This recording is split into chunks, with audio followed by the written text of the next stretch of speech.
Good morning, good afternoon, and good evening, and thanks for stopping by. Welcome to RGV Aerial Photography's deep dive into images he captured this week around the shipyard and launch site in Boca Chica, Texas.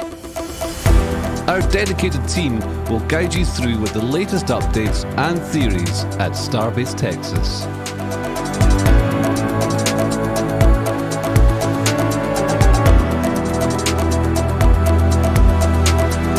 If you're new to the channel, be sure to hit the subscribe button and the bell icon for future streams.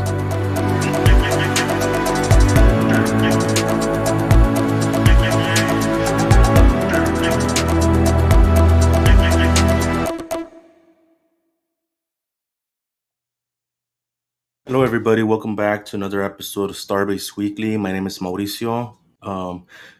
Today we have aerial images taken on Thursday and ground images taken yesterday. And I'll pass this along to Indian Star. Yes, you've been very busy, my friend. Thank you so much. Hi, everybody. It's Indian Star. We're excited to have you here. Lots of pictures, lots of things to show you, lots of things changing. GPJ, Grandpa Joe, can I send it to you? Hey, hey everybody, it's Grandpa Joe, everybody's favorite space grandpa.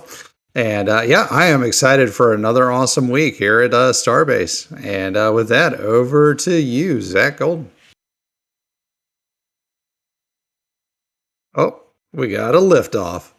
And Zach, if you're talking, you are muted.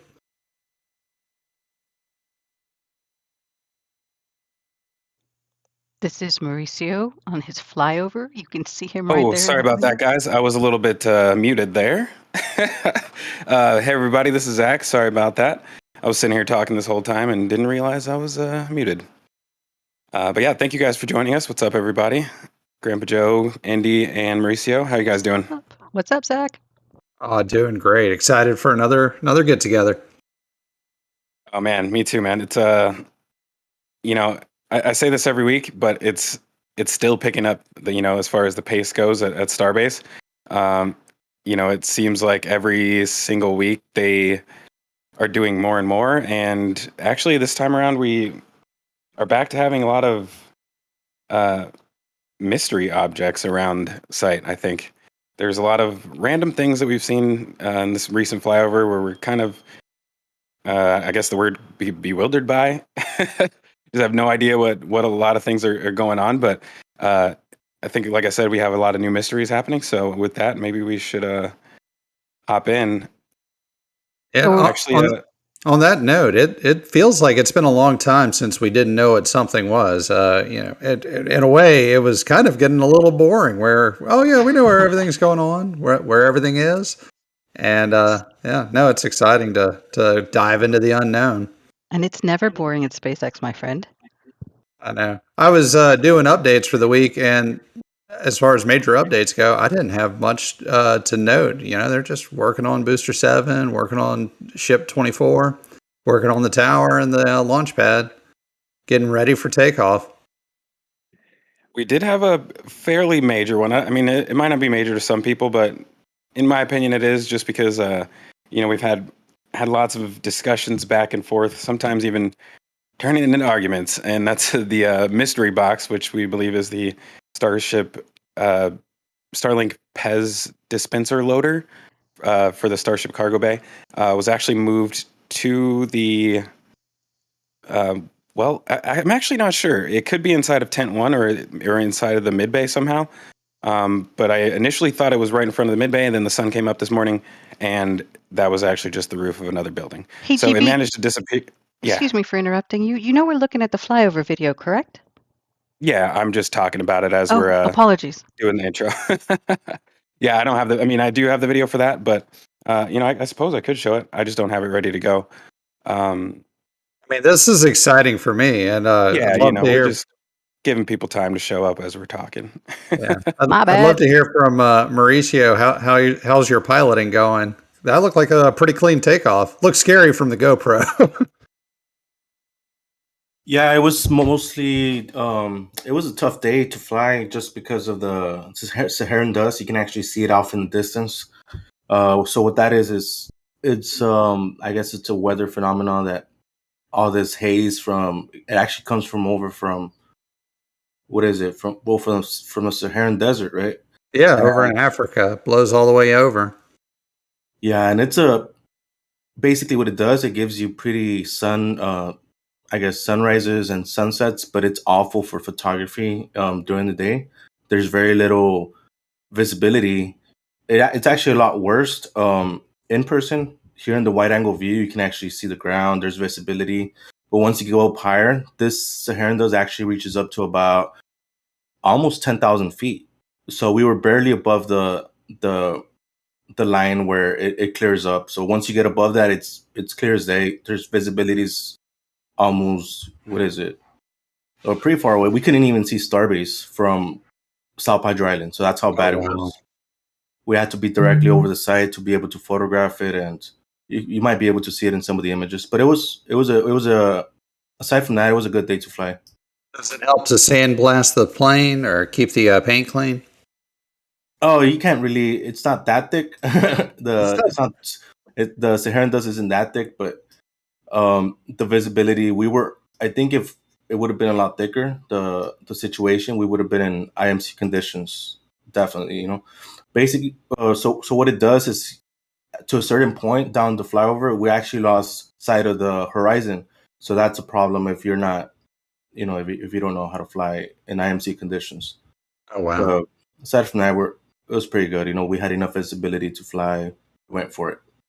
And on that note, I did want to touch base on the fact that we are still tracking toward the new camera fund. So if anybody does want to support that, we've been having issues in this particular flyover. We I guess just talk about the issue with the camera. It kept shutting off on us mid-flight, so that was pretty annoying. So it might be time. We're still troubleshooting to see what it could be with this particular setup. Unfortunately, I don't have a backup setup. I don't have a backup camera. So we are looking into getting a replacement, or at least a backup camera, so that we don't have those type of issues anymore. And I do want to say that Michelle Nicole's here in the YouTube chat. She actually, there was an issue with PayPal link. If you are going to donate through PayPal, only use the link that we provided here on the pin message, just so that nobody sends it off to a different PayPal account. I know she had an issue with that, and aside from that, I really appreciate all the support. And I think the issue did get fixed. She did get her money back, so I'm happy for that. And yeah, you want to use the link there on the PayPal link that in the pin message, you can use that. Yeah, Mauricio, we are very happy to help you out so you can help us out. And it's very important to have a backup. But in addition, I understand that this new camera, it's a Sony. And by the way, we're not being paid by Sony. But you're going from like 20 megapixels to 60 megapixels, or is that about right? That's about right. So right now we have the Sony A7 III, and we're going to be upgrading to the old Sony A7R4, which is 61 megapixels. So we're almost more than doubling the quality on the images. So that's going to be an upgrade on its own. Images should be a lot better, a lot higher resolution with the new camera. Amazing. That's going to be great. It's going to be so good for me. I get to see all the great details. Maybe we can read the labels. All right. With that, Zach, let's dive on in. What are we looking at today? Oh well, it looks like today was a little bit clearer than it was last time. So Mauricio was actually able to get a shot of the Macy site, which we weren't able to see last the previous weeks. So I guess we could start there. There's not really a whole lot going on, but the storage lot is ever expanding. Looks like it seems like they're not really in a rush to do anything here. As I just mentioned, it's mostly for storage. And the one new thing that I have noticed as I've been looking through these is the what is this thing called? The little mobile office. That a lot of people thought was going to be for the crew access arm. By some people, do you mean Grandpa Joe? Were you one of them? Oh yeah. I was like, yeah. Somebody said it, and I bought it. I believe people. It's a terrible trade. I actually the first time I saw it, I was in person, and I was outside of. Maybe I can even get a good angle of where I'm talking about here. So I was actually standing probably right over here. Okay, my mouse is not showing up. Let me fix that for you guys. While you fix that, let me just read off a few donations that we've already received in the first 5 minutes. Sharpie with a $5 donation, helping with fuel costs. We have 55 Chevy Guy Steve with a $20 donation, saying fuel pennies and doggy sunny dollars. And Yazada with another $10 donation, Mauricio's Camera Fund. Gents, thank you so much. We're going to get that camera sooner than later. Oh, and then we also have Crow Guy, Super Chat, with a 1999 euro donation for the camera. Thank you so much, Crow Guy. And back to you, gents. I think. Sorry, I lost my train of thought. Oh yeah, so the box was originally in this building right here against the back wall. So for a while you could see it. I'm still not able to see your mouse. I know. I'm sorry. And I forgot to switch pictures. That's why. Now I can see your mouse. Yes, sir. Perfect. So it was in the back side of this building right here, and you could see it from the highway if you were right over in this bottom area right here. And so I got some good pictures of it once, and it looked really big when it was in the building. But when you see it in a Macy's photo, it looks a lot smaller, in my opinion, and definitely not as much like a crew access arm as when I first saw it. It definitely looks way too small to be for something like that. But obviously, it's just an office, and now they've kind of ran their use for it, so it's just sitting over here in storage with everything else. But lots of little tiny parts and stuff in here that really kind of have been here for a while. So not much to really touch on, but I know a lot of people really like to see this area every week. So we, anytime we get some shots of it, we like to at least take a look at it. But for once, the Sanchez site might actually be the exciting one for this week, unless you guys have anything else you wanted to point out over here. Not just that they've been, it looks like they've been steady pouring concrete. That that clean area to the left of the main building, is that new, or is that last couple of months they poured that? Yeah, so these ones are a little bit, this is a little bit older right here, and then you can almost tell that this is newer just because of, it almost looks like it's still wet. Still dry, yeah. I that do building, think this is at least a week or two, maybe even 3 weeks old. Yeah, that building, do you think they might move that over and then pour in more concrete in the area all around there? Yeah, I mean, as we mentioned before, SpaceX seems to have a quota for concrete that they have to meet, kind of like how cops have to give out a certain amount of tickets every day. Whoa! That's allegedly, sir. That's not sorry, verified. allegedly. What are you, a cop? Well, I just work with a lot of them. All right, cool. Anyways, I haven't gotten pulled over in like 5 years, so I'm not really worried about it. Anyways, it's very similar to that situation where you have a minimum amount you have to use all the time, and so when they don't have places to pour it, they, in my opinion, start filling in areas over here. But this week, I think they actually have another target for their concrete job, so I think we're going to touch on that a little bit later. Probably towards the end of the show, actually, because it's actually happening at the launch site. So I don't want to get your guys' hopes up that it's about to be the very next thing we talk about. So with that being said, maybe we should swap over to the Sanchez site.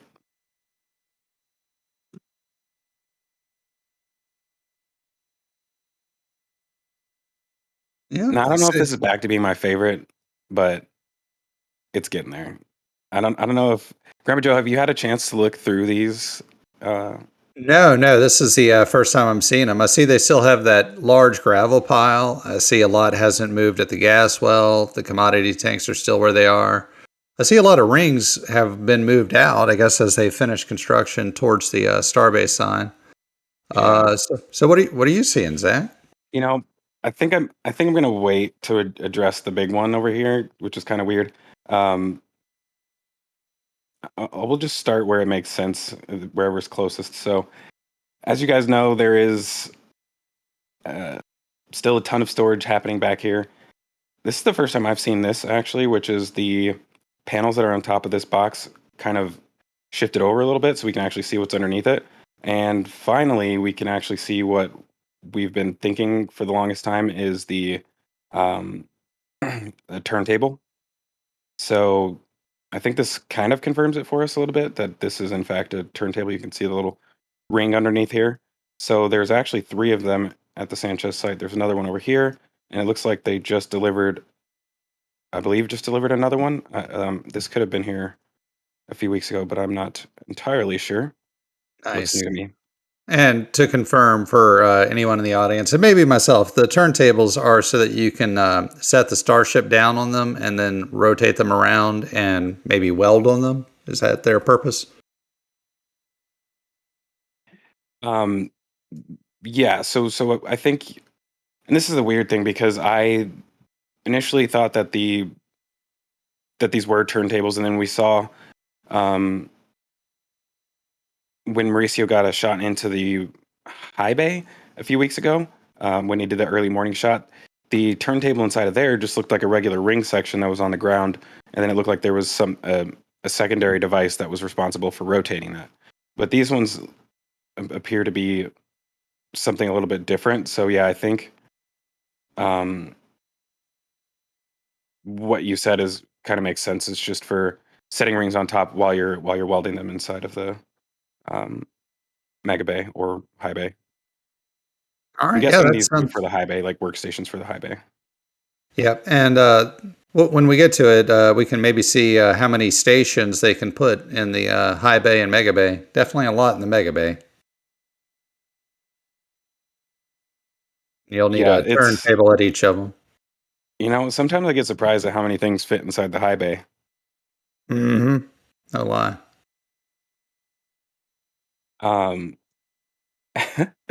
Sorry. So, we were kind of expecting there to be some progress with the transport stands, but it looks like they have not touched them yet. But the thing that I was kind of focusing on more than anything at the Sanchez site when I went through these photos is this right here, which is really interesting. What's your first thoughts when you see this, Grandpa Joe? It's pretty large. I mean, you know how large a transport stand is. Yeah. My first thought was something on the orbital launch mount, perhaps shielding, but gosh, I really don't know. Definitely not anything on a ship, I wouldn't think. Yeah, I think the launch mount to some degree makes sense because we don't have too many items that have this semicircle right here. Ooh, maybe a pipe Around the support? legs. A pipe Yeah. support of sorts? We were We were talking about that on like about 2 days ago when we did the flyover on the live stream, and they did mention, a lot of patrons were mentioning that it could go in between the launch mount legs, right? But I'm not sure about that structure that's underneath, the one that looks like a cage. Not sure what that does. Yeah, that this part right here makes me think that it's not for launch mount. I mean, initially when I first looked at it, it definitely looks like a shield that would go underneath the cryo tubes that are going around the launch mount. But I don't know. It's number one, it doesn't look like anything else on the launch mount as far as the color of it goes. So that's always a big sign. I mean, obviously they could have not painted it yet, but this is not even the same gauge steel that they use on the launch mount. So, sorry, not gauge steel. It's not even the same type of steel that they use on the launch mount. Yeah, that was what I was noticing as well. That's what made me hesitate. I mean, just as a bracket, it might be good for that. Now, I noticed the radius of that semicircle does not match the radius of a launch mount leg, but it could be for a pipe. So, I don't know. Yeah, this is one of the new things that we're gonna have to keep an eye on, and I imagine there's probably a lot more pieces of this still, and this is probably just the start of it. But yeah, I mean, I'm even thinking there's a possibility it could integrate with this right here. But these holes are a lot bigger than these cylinders right here. But I think they would fit these ones. Interesting. Yeah. I'm not really sure on this one. And like I said, with it being so shiny as it is, it doesn't look like it belongs on the launch mount to me. But I don't know. We'll see if anybody in the audience has any ideas as well too. I've been watching the chat to see if anybody has any different thoughts. But it seems like people are mostly agreeing. So yeah, I guess we'll have to wait on that one. But moving on a little bit, let's see if I'm able to get it further over. So I think I mentioned last show that they stopped focusing on the booster transport stands and have started building up their Starship transport stands a lot more. And I think there was another one, another one over here, which is under construction. So I guess they gave these guys a break off of doing the hard job of putting booster transport stands together and let them knock out a few Starship ones, which is good because we definitely need more Starship transport stands. It's kind of crazy how many boosters we have in relation to Starships, but I guess you do need one for one at this point. Yep. The plan is eventually to send far more Starships to orbit than boosters, so you'll need maybe 3 or 5 Starships for every booster. But yeah, as of right now, they're expendable, or they will be flown in expendable or mock return to launch site mode, where they don't return to the launch site, but they come close to it. And in both of those cases, you're losing the booster and all the associated rockets each time you launch until, big if, they learn how to catch them. That's going to be exciting. Yeah, it looks like we had a super chat with a question for Mauricio. So the Indy, question, if you want to do it. yeah. The question is, are these pics from the 61 megapixel camera from instruction set? Oh, not yet. These are from the Sony A7 III, which is only 22 to 24 megapixels, I believe. The 61 megapixel, we're about, I want to say we're about 30 or 40% in. And actually, I got a donation now that we're talking about that from Todd. I can't pronounce his last name, Smolin. And he sent in a $200 donation through PayPal. So thank you very much for that. $200? Yes, $200. Wow. Thank you, Todd. That's amazing, man. Thank you. There's also another donation from Cranky Old Man for $20. Says, go camera shopping, Mauricio. So the money is coming in. We're going to get that camera sooner than later, maybe even before the next flyover, Mauricio. Well, we have to wait, like, especially for the YouTube revenue. It doesn't actually kick in until probably like next month. So I'm gonna try my best to get it as soon as possible. If we get the funds, maybe through PayPal or through the YouTube super chats, they take a little bit longer on that. So. One quick note, and sorry to do business with everybody, but if you are donating and you want the most bang for your buck, the YouTube takes about 33%. Patreon, I believe, takes about 12%. So 6. more of your money is getting to Mauricio if you go through Patreon. Patreon takes 6. Oh, that's even less. And PayPal, how much does that take? 0. Oh, wow. So there you go. PayPal's great. My personal favorite is just slipping Mauricio a 20 every time I see him. So That's what PayPal is like, slipping Mauricio a 20. Well, if you're donating from out of the country, PayPal does give you a surcharge. But I don't think if you're within the United States, it probably won't. All right, enough business. Let's get back to rockets and gravel pits. Yeah, so last week, or pretty much every week for the last month, we've kind of talked about this area. And,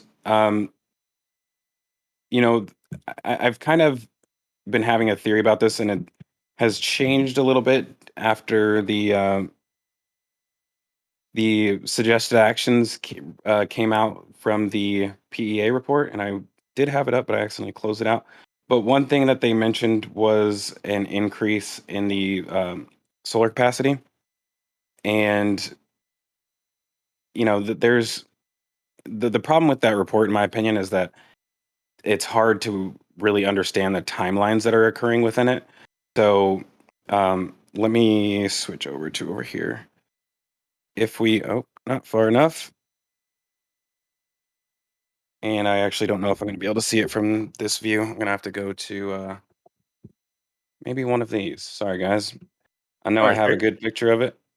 Are you trying to get to the solar power? Yeah, I'm trying to get over to the other one, and without skipping through a whole bunch of photos, I don't know if we actually have any shots of it this week. Well, while you're looking, the shot you had right there had a lot of solar panels in it as well. Yeah, there's 2 different farms though. There So it is. this farm up here was actually existing before anything else out here. Pretty much, it was one of the first things out here. And so in the reports, they see. I need to pull up those numbers. Basically, they listed what their current solar capacity is, and then also what their planned expansion is. And so the question is whether or not the solar panels that they've added over here are included in that, and if these are included in the total that they previously gave. So if they're adding in an additional, I can't remember what it was, I think it's like 30%. I think this right here could be an additional solar farm, if that's the case. However, I think they need extra parking, almost more than they need another solar farm. So there is a possibility that this could be a parking lot as well, and it's obviously right across the street from the other parking lot. And it looks like they're putting in a little driveway to get into it right here. So I don't know. I think I'm a little on the fence about it. It could be a parking lot, but Can I offer an alternate solution? Yeah. Why not? Why not both? Have covered parking covered by solar panels. Hey, that would be the way to go. Honestly, I think they should do that to all of them. I think the employees would probably appreciate that too. When you get in the car at the end of the day and it's not, Yeah, it is brutally. It is brutally hot. You could fry an egg on your hood and definitely cook a chicken in the car. Wow. And they've also done that in Hawthorne. That's what they built, a parking structure, and they have all the solar panels there. Yeah, it's a good way to go. Depends on how much land do you have. With the way that they're doing more permanent type structures out here, I wouldn't be surprised to see that. One thing I was surprised in was when they gave the all hands on deck slideshow out, they didn't show any solar panels on top of either of the 2-star factories, which I find very interesting. Kind of surprised by that they're not planning to put solar panels on top of those buildings. So spurred by our discussion last week, I ran a few calculations based on the going through 7 tankers of natural gas for the power plant just down below. And I think I figured it was you would need almost 8 or 10 acres of solar power to replace that. Wow. So, yeah. Burning gas is efficient, but solar, yeah, it just keeps on giving during the day. But then you would also have to add into that a battery backup for night operations and winter, etc. Yeah, that was the other thing, is that they mentioned that they will have I can't remember the amount for the battery storage. And I don't think they currently have that. So that may be something that we'll see soon. Um, and somebody can correct me if they know whether or not they already have batteries out there, but I don't think they do. If they did, the place for them to be would probably be inside of these shipping containers. Oh, that would work. Yeah, I mean, there's definitely a possibility that they already have them. I mean, obviously they probably store a bunch of tools in here, but I mean, shipping containers are pretty large, so you could probably line the entire back wall of each shipping container with Tesla batteries, and then still have storage space in front of that. Yeah. So, I was just thinking while you were talking about that, we're all into logistics, into energy production, support, everything that goes into the production of rockets and the launch operations. Yeah, the rockets themselves are hugely, they're attractive. They're really interesting. They're really innovative. But everything that goes into building them and fueling them and launching them, every bit of support equipment is orders of magnitude more complex, interesting, and just absolutely nuts how they're doing this. I mean, when you compare it to, the cost of one tower out at Kennedy Space Center, that probably one tower costs more than this whole facility. And SpaceX, they move fast. And they do it efficiently and cheaply as well. I don't know about efficiently, not the first time necessarily. I think that they keep going. That's what the iterations are about, right? To create that efficiency. GB, you were asking about the gravel, right? And you were asking if anybody in the chat had an idea? Yeah. So Joshua R. Collins actually had a good suggestion. He was saying that in the PEA, there's a thing that they have to raise the buildings above the flood level. So the gravel is for that purpose, he's saying. Yeah, so when we look at, if we look at this from the ground angle, let me see if I can find that really quick. But I can talk about it as I'm searching. When we look at it from the ground angle, you can kind of see that they definitely have raised it up, as he was saying. And they kind of do that with pretty much every structure out there, for the most part. I don't know if we have a good shot of it this week. Let me go to the ground images. So we're about in that area.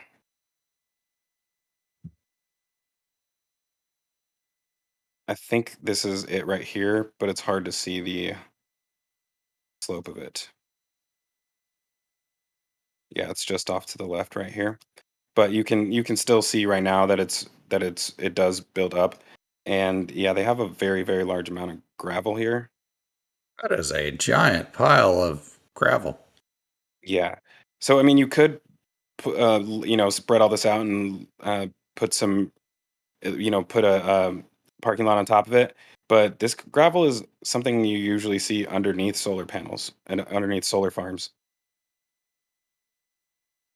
Like if there's no like car park underneath it and it's just solar panels, this is usually what you see underneath it. So I don't know. I think that there's a good possibility of it, but this is a slow project, it looks like. So it may take us a little bit more time to actually figure that one out. But yeah, I mean they're definitely putting a lot of effort into not only leveling this out, raising it up, but also making it really stable so that it doesn't sink. And you can kind of see that just by the way they're laying down these mats right here on top before they lay down the gravel. And then I'm assuming the larger gravel pile goes on top of that. Or sorry, the larger gravel pile probably goes down first, followed by the other one. But yeah, anything else at Sanchez this week? not particularly. All right. Whoa. What? That's new. That's an expansion, and they took off some of the roof. Oh yeah, And I so like that that house. expansion is what Philakid was talking about too. Initially, we thought it was a wall, but he was the one that pointed it out that it's for they're going to do an extension or expansion, and now we see it. That's nice. I like that. I hope they remember to get their building permit. Yeah, this is pretty cool though. Yeah, because before we had that wall laid out on the ground right here, but yeah, they pretty much doubling the size of this. 1, 2, 3, 4, 5 rooms. That's really cool. You think that'll be a guest house or a event center? Probably a guest house if I had to imagine. You know, somewhere for your employees to stay at if they need to. But I mean, it also kind of looks like meeting rooms to some degree. Um, but yeah, that's a tough one. If it is a house, then I don't want to go too much into detail on it. But it kind of, Yeah. I don't think people actually live in that No, I building. don't think That's so. gonna It's be more remote. like a hotel. But Yeah. one thing I want to shout out to Elon Musk. I mean, that guy, he lives a very modest life for being the world's richest man. You know, he has a small house out in Brownsville, and he most often sleeps on the factory floor, probably. But no, he's definitely living a very modest life for a guy building all this. And thank you, Senti, for throwing this in the chat. They're adding 750 kilowatts of new solar and 8 megawatts of battery storage. So yeah, when I read that, that's what led me to think that this is most likely going to be used for solar, because I don't really see anywhere else that they could put it other than on top of the Star Factory, and I don't know. It doesn't seem like that's what their plan is. Yeah, those solar panels can get heavy, and you end up spending more reinforcing the building than you do. Plus, you get a hurricane come through. Agreed. So with that, I guess we could probably move on to the wide bay, and I'm going to start from the front side actually. As you guys can see, we are almost done with the roof up there, and it's looking really nice. So nice, in fact, that um, yeah, it's making this one look really bad. No, would you volunteer to get up there and repaint it? Yeah, why not? Sure. It's pretty I'm windy surprised up they haven't there. repainted it, but the only person that they would be repainting it for is Mauricio. So, if they do repaint it, maybe that's a sign that they want it to look good for our live streams. But If they do repaint it, I vote that they write on there, "Hi, Mauricio." so if we look a little bit closer into the actual ceiling structure up here, they are adding scaffolding pretty much all the way around, which we've talked about in previous episodes. They've reached almost all the way to this. Oh, actually, no, they're going to have to go all the way across. So this scaffolding will circle the entire building. I imagine they probably won't even start lifting glass panels until all of this is done. I guess I it just depends on I whether or just not had a they have enough wild scaffolding down there. I just had a wild theory. What if they throw a balcony out there all the way around? That'd be pretty neat. Yeah, I mean, I've been kind of hoping that for a while, but whatever signs that did exist are now gone. Yeah. So we do have some more scaffolding back here. So yeah, I think it's pretty safe to assume that they're going to go all the way around before they even start laying down windows. But wait, okay, yeah, this was a little confusing because I thought there was some bars on here, but that's just the shadow shining Right. through, I think. Yeah, you're right. That's shadow. I'm pretty Hold sure. on, we're gonna have to go to a ground shot to see if let's see if Mauricio got on that side of the building or not. While you look for that ground shot, can I shout out a couple of people who've been donating in the meantime? We have Yeah. a $5 donation from Jim Cabot saying, "Hi, y'all. Sorry I'm late." You're not late, my friend. You're here. That's all that matters. Thank you for coming. James Wilson with a $20 donation. I think that came through PayPal, Mauricio.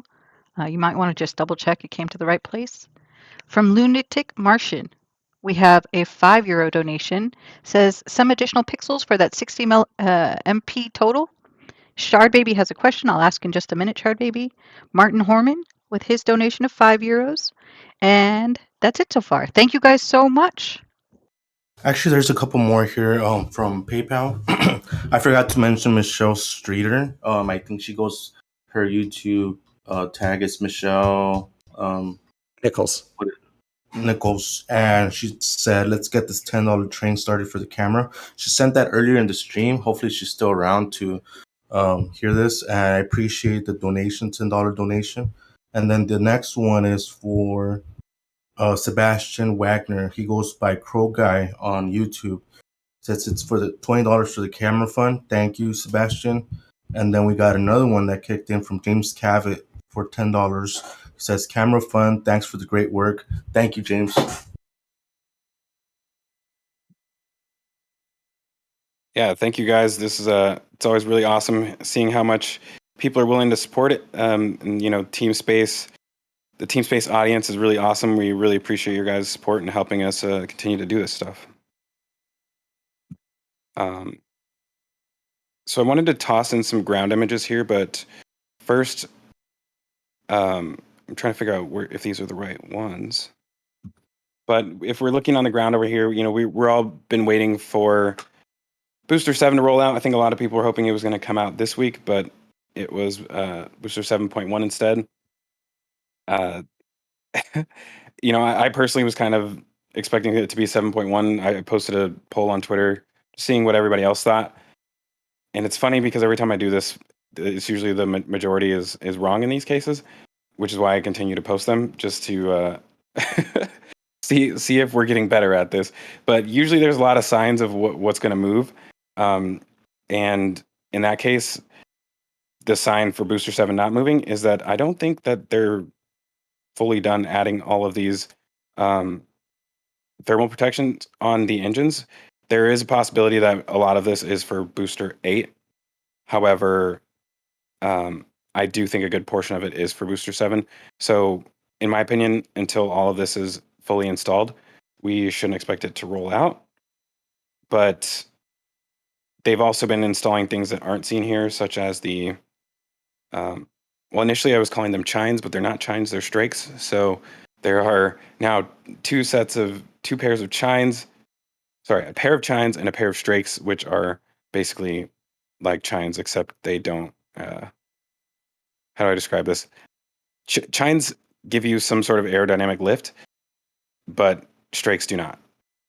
They're usually on the bottom of boats. But yeah, it's going to look really cool once it's out. We did have a really nice render of it. I don't think I have it ready right now. But yeah, they're doing a ton of stuff to that booster. They also had to upgrade the transport stand, adding the stabilizer pins on it.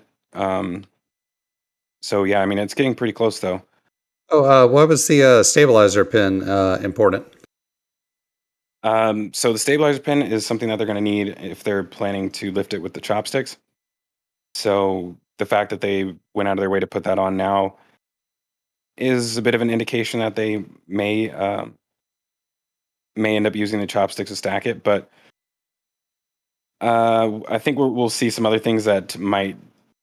I don't know. My opinion is pretty split on that. I'm not really sure if they're going to use it. I honestly think that it's looking like they won't. But I'll let you guys be the judge when we get there. It'll be a happy surprise if they do.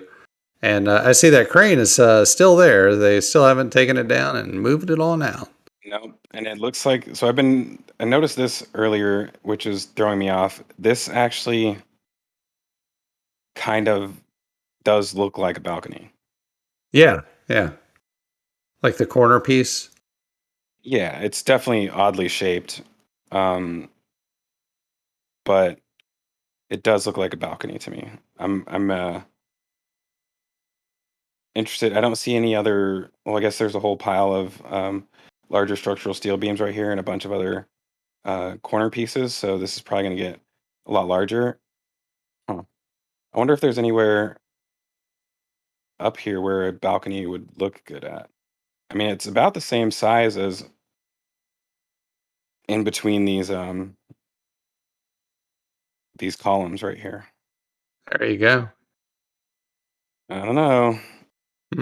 Well, and before we get too far away, I wanted to say strakes and chines. Are you making these words up or somebody else? No, No, see, I actually, when I called them chines initially, and then I realized that they're probably not chines, and I couldn't think of any other word other than strakes, and so I looked it up, and turns out that's what they are.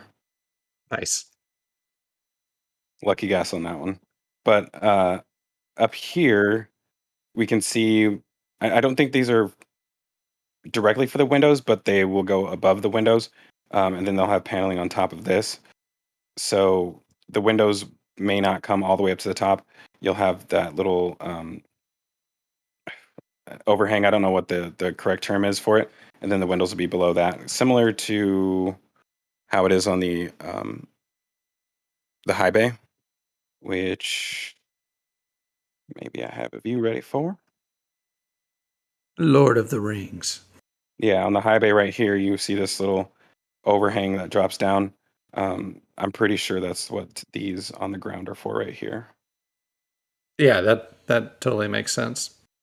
Which means the windows still will be rather tall. Way taller than the high bay ones, in my opinion.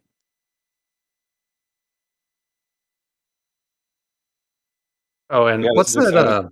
what's that black box next to the transport stands? Yeah, This right one? there. Was Yeah, we've been that the kind one of we were? following this one for a while, and it's hard to tell if this is two separate pieces or if it's one. Um, it'd be crazy if this whole time that was a Starlink just out in the open. But it's the same Or thing that we saw the flooring of the white mystery white box. That's exactly the same. They had the two pieces on the white box that were outside of it or just under it, and it looked just like that before they painted it white. Yeah, what if those are Starlinks? it could also just be Starlink simulators where Wait, it's they're supposed just to be 7 meters wide or long? mm, I thought they were uh, longer. I thought they were 12. I could be no, it's wrong. a maximum of 9. So I think it was 7 by 3.5. Okay. Well, I don't think this is 7 meters. No, Dang, that it's would be not. awesome if they were just hiding a Starlink right out in the open. That's about 5.5 to 6. Got my hopes all up for nothing. Wah, wah, wah. um, so yeah, continuing on, we have a lot of empty ring stands in front of the high bay, and also a bunch of ring sections which are currently lined up waiting to go inside. I think there's actually even more of them out here now. I think there's 3 in front of the high bay, and as far as additional signs that Booster 7 wasn't going to move this week, the biggest one was probably this crane sitting here. So if you guys watch La Padre Rover 1 camera and looking straight up this aisle, once this crane moves out of the way, I would start thinking that Booster 7 is going to move. But until that, um, I wouldn't be expecting it. But we have seen the SPMTs with all of their counterweights move into this area earlier this morning. So it could happen as early as Monday, I think. Or actually, I don't think they're able to transport things on that holiday. So uh, it's actually probably going to be Tuesday, if I had to guess. So I'm going to be, usually I'm the optimist who wants everything to happen immediately, but past history has taught me to be a little bit more lenient in the time frames. I'll say it won't be next week. I think it'll be the week after. Okay, this is interesting. It looks like we finally figured out what these little things in the ground for that we thought might be for additional columns. Tie downs. Yeah, that's way less exciting. Oh, yeah, but not having everything crumple in the wind and during a hurricane, blow away during a hurricane, that's pretty good too. That must have happened several times in order for them to do this. Yeah, and one thing we don't see too terribly often is the Starship support structure to the top left. Yeah, that's been covered by Ship 21 all the way to the far left now. There you go. Yeah, that one's been covered by Ship 21 or 22 or 16 for a couple of months, it feels like, until last week. And my question is, why don't they build a booster stand right there as well? Because they'll probably be working on a few coming up soon. Yeah, I would almost expect them to once the once this crane is out of here, I would not be surprised if we see several places for boosters to sit right out front, because this is going to be a large open area now. Obviously, they could just drastically increase the amount of ring sections that are out there, but yeah, it'll be interesting to see what happens with this area once this is finished. Yeah, and in my mind, they're going to drastically increase the rate of production here in about a year to 2 years. So once that happens, we're going to need more space, and we're going to need things to churn through just in time, much more quickly. Oh wow. How many man baskets can you fit inside of the high bay? It looks like they got 1, 2, 3, 4, and a fifth one thinking about it. Uh-huh. That's just in case anybody needs to take a break. I'm guessing ship 24 is backwards with its tiles facing out. Nope, it's not. It's kind of hard to see what they're working on back there. Oh, they're inside of it. Flaps? Oh yeah, they've gone inside. They've got the that white tube coming down supplies air, and when you're in a confined space, you have to have an air supply to keep everything cool, oxygenated, etc. You can't have a buildup of gases, and if they're welding on anything, you definitely have to have that. Plus, it'd get really hot in there. Agreed.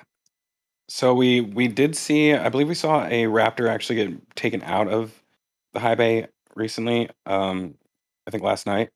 So for some reason they've taken one out, but I'm imagined that they at least have possibly the center engines installed. We haven't seen any RVACs move in there, but we have seen a few RVACs on site, just not in the coming into the high bay yet. Oh, by the way, for anyone over across the pond, HVAC is also known as aircon. Had a lot of friends from across the sea that were asking what the heck HVAC was. We have some questions about high bay if you don't mind answering them. Oh, please. Yeah, go ahead, Andy. So 55 Chevy guy says, why not have the windows in high bays for sunlight? And he's specifically referring to the sidewall windows, not the top windows. That is not a terrible idea, but weight and structure are the first two things that come to my mind. What do you think, Zach? Windows on the side of the building? Yeah. Yeah, like skylights to let the light in through the side. Well, skylights are on the top generally, so just normal windows on the side of the building. Well, as cool as that would be for us so that we could see inside, the lighting inside the high bay is actually, the wide bay is way more intense than inside of the high bay. If you've ever looked at Sentinel Cam at night, you'll see that it's extremely bright in there in comparison to the high bay, which is probably about half the brightness, I would say. But yeah, I mean, I don't think there's a need necessarily to have those on the side, as cool as it would be. Fair enough. And then a few donations I'm going to rattle off real fast. We have a €5 donation from Martin Horman. Thank you, sir. We have a $25 donation through PayPal. RGV, you may just want to double check from Paul Lammers. Make sure that you received it. And I think that's it. Please carry on. Yes, while we're at it, yes, Lammers did send me a $25 donation, like you did mention. It just said for the camera fund. And also Michelle sent another donation, this time for $100. She says, let's step it up a bit. Let's get this camera from Mauricio. Here's $100. Who will match me? And immediately after, somebody also, Kenneth Coates, sent $100 US dollar donation. And thank you very much. I appreciate it. Ooh, and then there's two more. Jax, lovely Jax, sent a €10 donation. See you all next time. Jaxie, we will get you taken care of next time, no issue. And then the Dark Emperor, 1999. Let's make that new eagle eye happen. Wow. Thank you, Michelle. And thank you, everyone else, for the incredible support. That is incredible. You guys are great. Like, I don't care what Indian Star says. I like you guys. What I say. I only say good things. What are you talking about? The only person I speak ill of is you. Oh. I save it all for you, my friend. Yes, ma'am. So continuing on, we have I forgot to mention another random ring being welded in here, which some people might not find these as interesting, but pretty much every single one of them is different. So it's cool to see like how they're creating all these different transport stands for the various tasks that they need. And we actually have a pretty good shot of this one from the ground as well. So you can see inside of this tent. Oh wow, we can see a lot in here. So Oh, nice. number one, it looks like they're setting something else up here. They're probably going to set something on top of this to hold it down while they weld it together. And I'm guessing that maybe this ring right here, which might go on top of it soon. Although that ring looks a little bit bigger than what we have here. But And there's a lot of precision in using these jigs. I remember reading that they had a laser level, and they were grinding down some stuff previously in that area. So getting some dimensional accuracy on those. Maybe not that stand, but previous items manufactured right there. What are we looking at there, Zach? Is that Isn't that a cover? Yeah. Yeah. yeah, I think this might be for an RVAC though. Ooh. Does it look wider than normal? Yeah. I think so. Well, Everything looks bigger on the ground though, so that's a little tough to tell. It might be for a regular R2, but we also have a few other support rings down here that are part of that thermal protection system. These well, are pretty large. That does look like for an RVAC to me.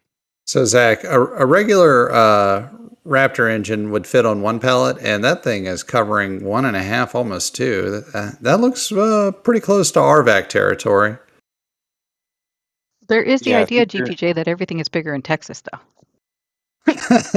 That's not a theory. That is fact. And if you've ever tried to drive across Texas, that is 2 facts.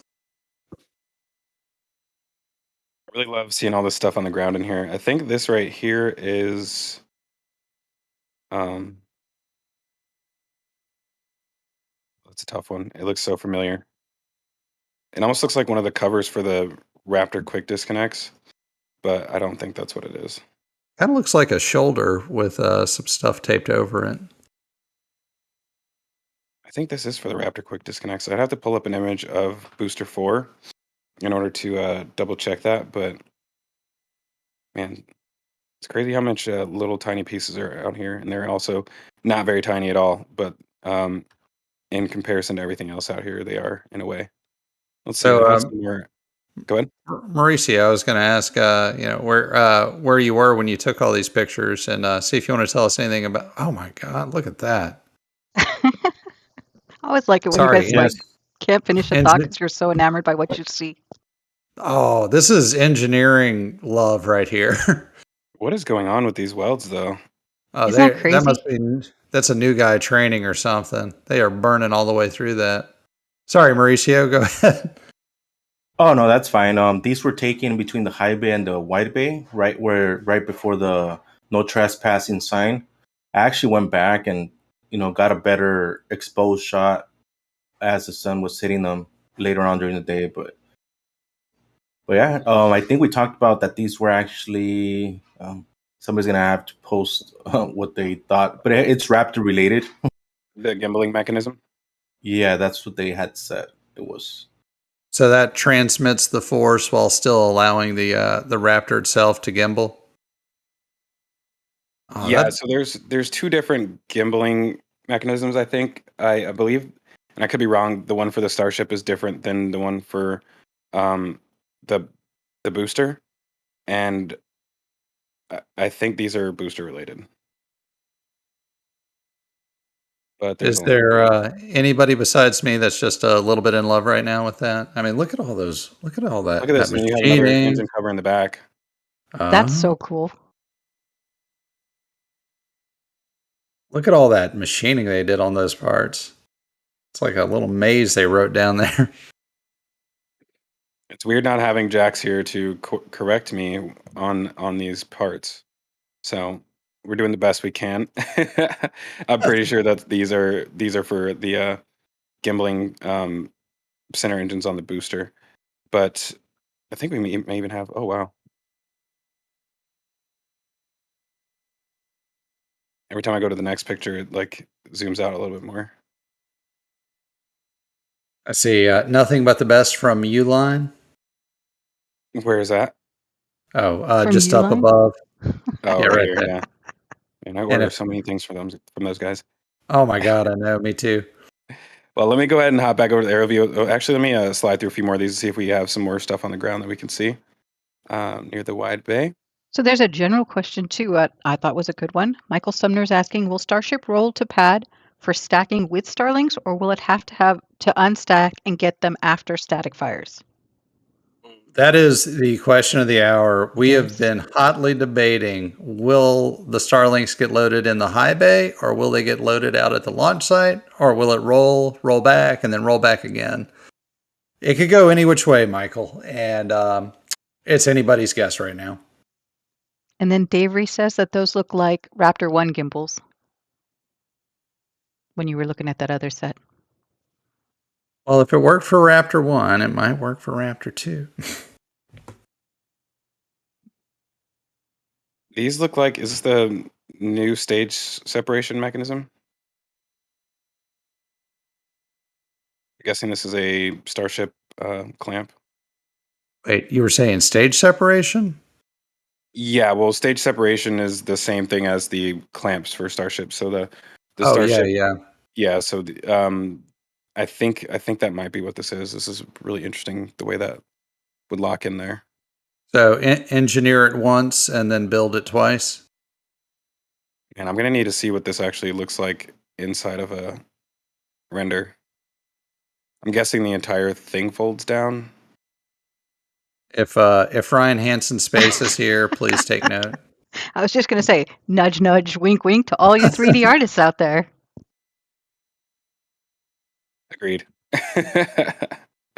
Well, with that, I think I can hop back in the air. I was just trying to see if we were able to see some more of the paneling on the ground. Oh, hey, look what we got here. There's Sunny. Hey! I think a lot of people are waiting for that.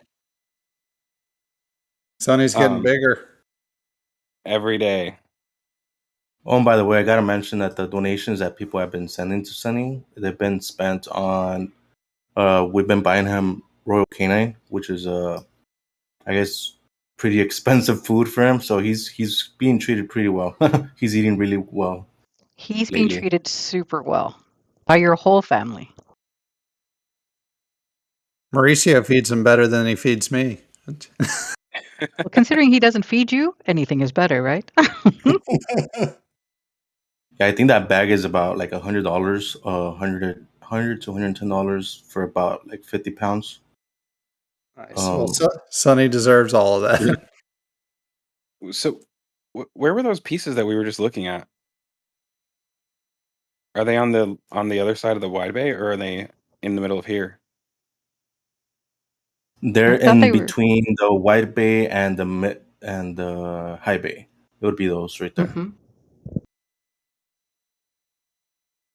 And there's that blue and black doghouse that I was asking about. Oh, the Republic. Yeah, that's a dumpster. Oh, Yep. Don't put your dog in there. Well, yeah, I guess there's not a whole lot more happening out here. There we do have Booster 8's methane tank, and I believe this is probably part of Ship 25 in here. Mm-hmm.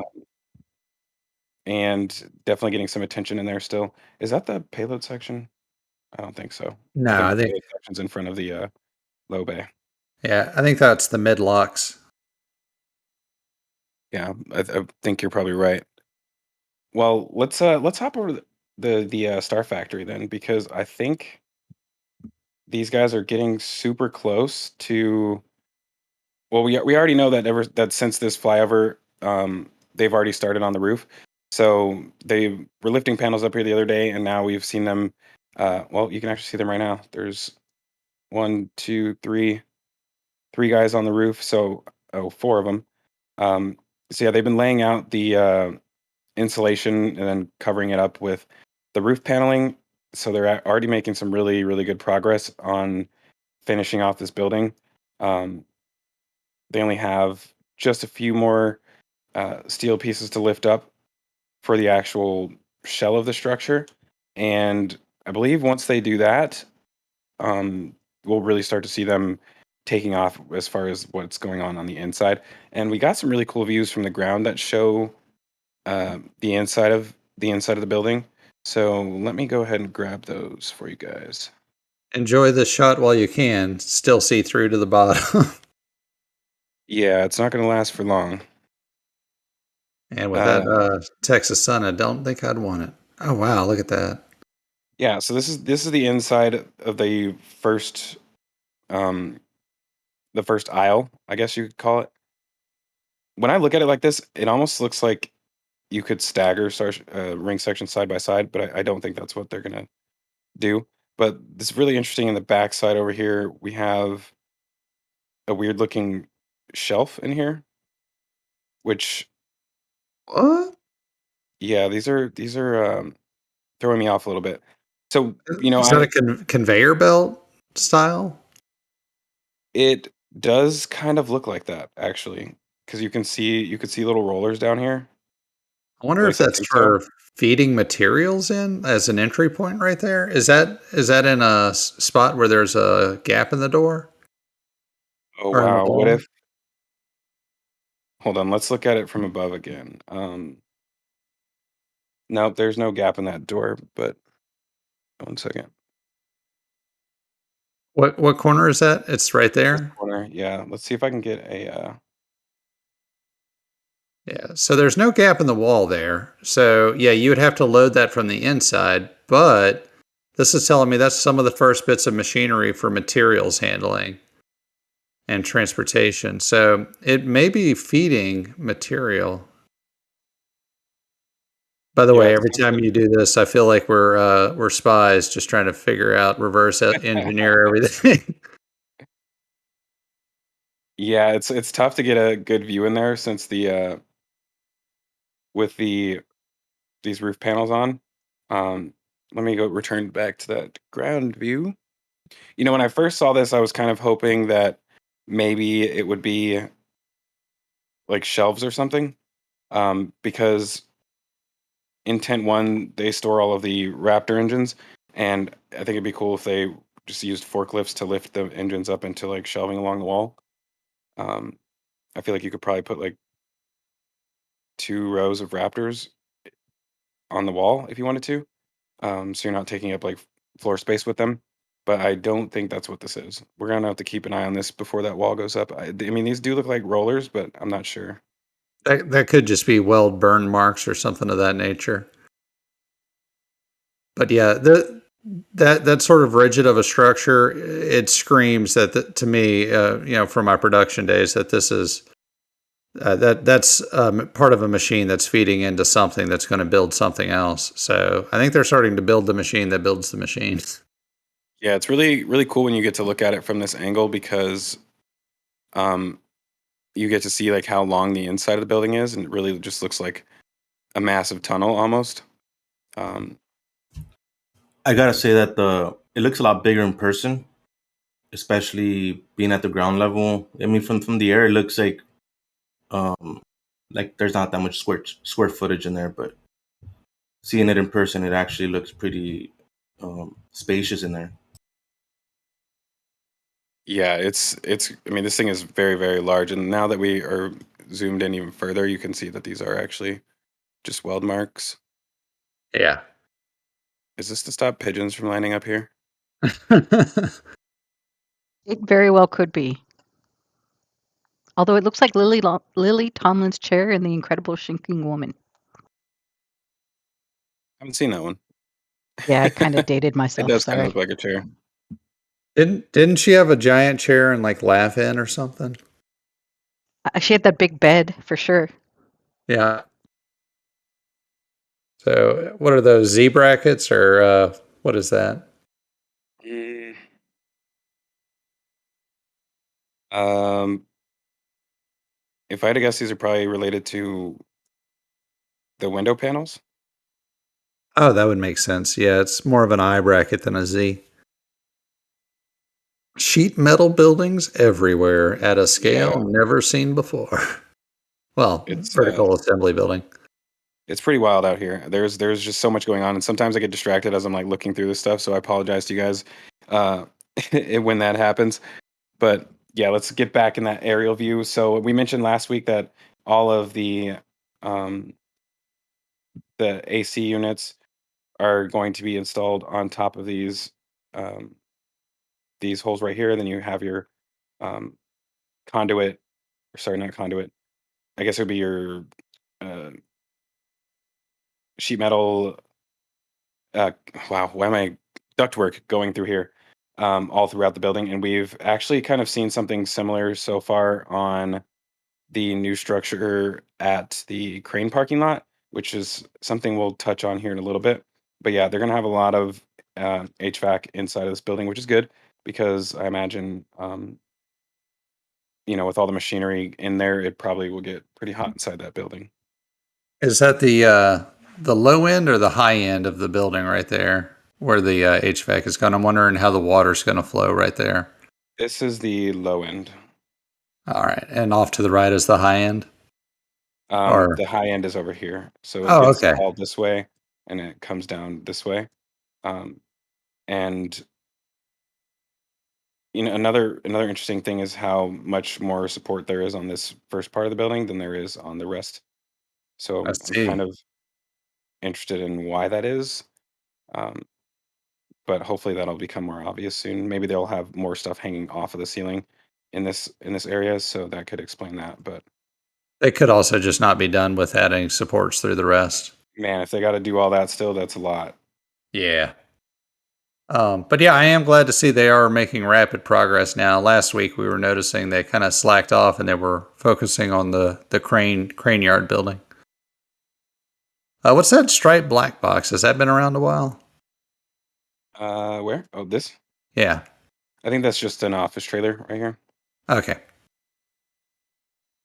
Yeah, they got another little foundation right here that they're starting. I don't know if that's just covering up electrical conduit that's down there, or if that might be for something else. But yeah, I Actually, think we're getting actually from the ground level, you can actually see that it looks like they're building like a small retainer wall from the ground shots. Oh yeah, let me Right along that foundation there. see if I can find a swap over so you can see. You probably know where it's at in here.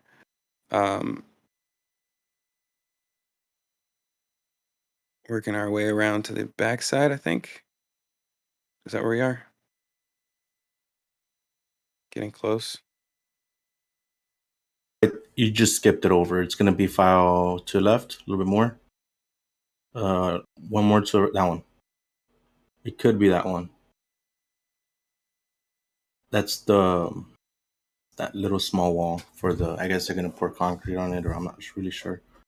Wow, it looks so much bigger from the ground too. You couldn't even see the formwork from the air. Oh, okay, I can see what we're looking at now. Yeah, this one's kind of random, so it's tough to tell what that might be for. But yeah, I'm really excited that this is close to getting done. Obviously, the roofing isn't going to be quick. We've seen how fast or how long it takes to do the roofing on the wide base. So I don't know. Maybe we have about 2 weeks left until they're ready to start. Or I don't know. That's a way underestimate. Maybe 3 weeks until they start moving stuff into here. Um, They should start on electrical work pretty soon, I would say. But while we're over here, did we address Yeah. last week how interesting it is that there's only this one door and most ring sections I don't know if will actually fit out through here? Yeah, we talked about that, Yeah. and yeah, I'm very interested how they're going to integrate Star Factory Building 4 that they're building right now and Star Factory Building number 3. Well, actually, hold on. This is a 9-meter ring right here, right? So It'll fit with room to spare. as long as you don't fall off the road. It it might be tough to get an SMTP through there. I would bet they'll mostly be transporting it internally using gantry cranes and whatnot. So once it's inside, it's inside. But I bet they're just going to deliver raw steel right there. And in one side of the factory, you get raw steel, and out the other side, you get starships. That's how a manufacturing factory should be, no? Yeah.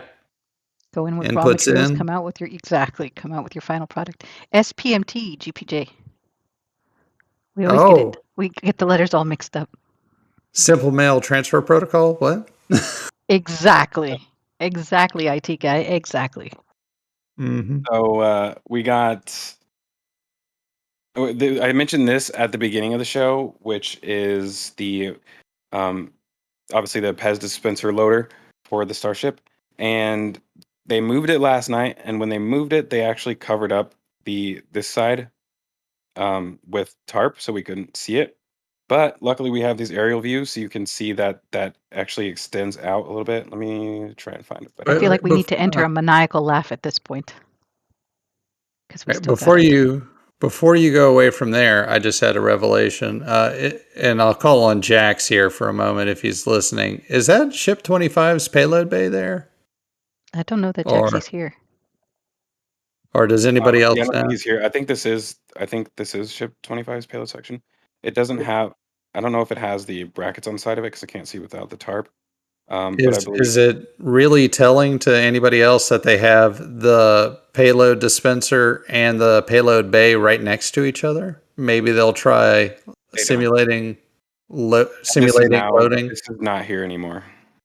Oh, dang. Yeah, last night they moved this all the way out, and I think it might be inside of tent 1 right now, or it's in front of the mid bay, so it's kind of hard to tell where it's at. But yeah, I was wondering if the ring section inside of the mid bay is actually a payload section, because this one, in my opinion, doesn't look like that. It doesn't have any of that bracketry, but I could be wrong on that.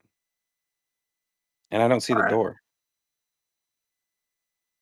Yeah, I don't see it on that side, and I don't see the door on the other side either, and we can see right through it. So, yep, never mind.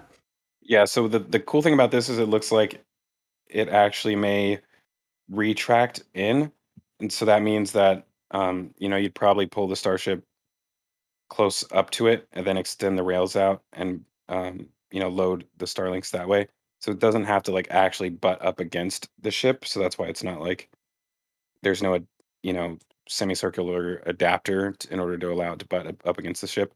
But yeah, I'm guessing these rails right here will connect to similar rails inside the ship and then just transfer Starlinks over. Super cool.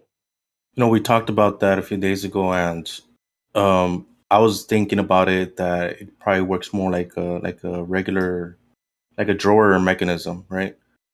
But after the rollout yesterday, I was just wondering why they didn't retract them inside. That was a confusing part of maybe they're fixed or maybe they do retract, but it's not ready to retract just yet. Not sure what's going on there. Yeah, that is a good point. I kind of wondered the same thing, and I mean, it would make sense if they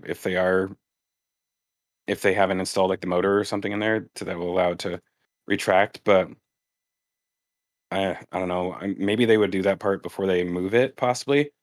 And if that's the case, then maybe it is actually fixed and it doesn't retract. I would just like to know where it is, honestly. After we followed it on rover cam for a while, and then once it passed the mid bay, we weren't able to see it again. And I am cam driver for Raptor Roost, but I completely forgot about it. I was too busy watching rover cam to get what I needed in the right place at the right time. It could be it could be anywhere. It could be right behind you. You never know. So wanted to move on to the ground fab building. We're slowly working our way north or northwest, I guess. But yeah, we have this crane out in the yard shortly after it had just isn't this a payload section? Looks like it. It does have the additional bracing, but I don't see the actual payload door. It could be that at the bottom. They have one that's in the works too.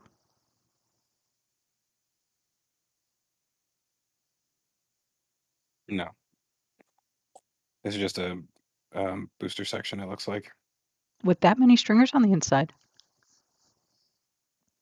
Yeah, I think so.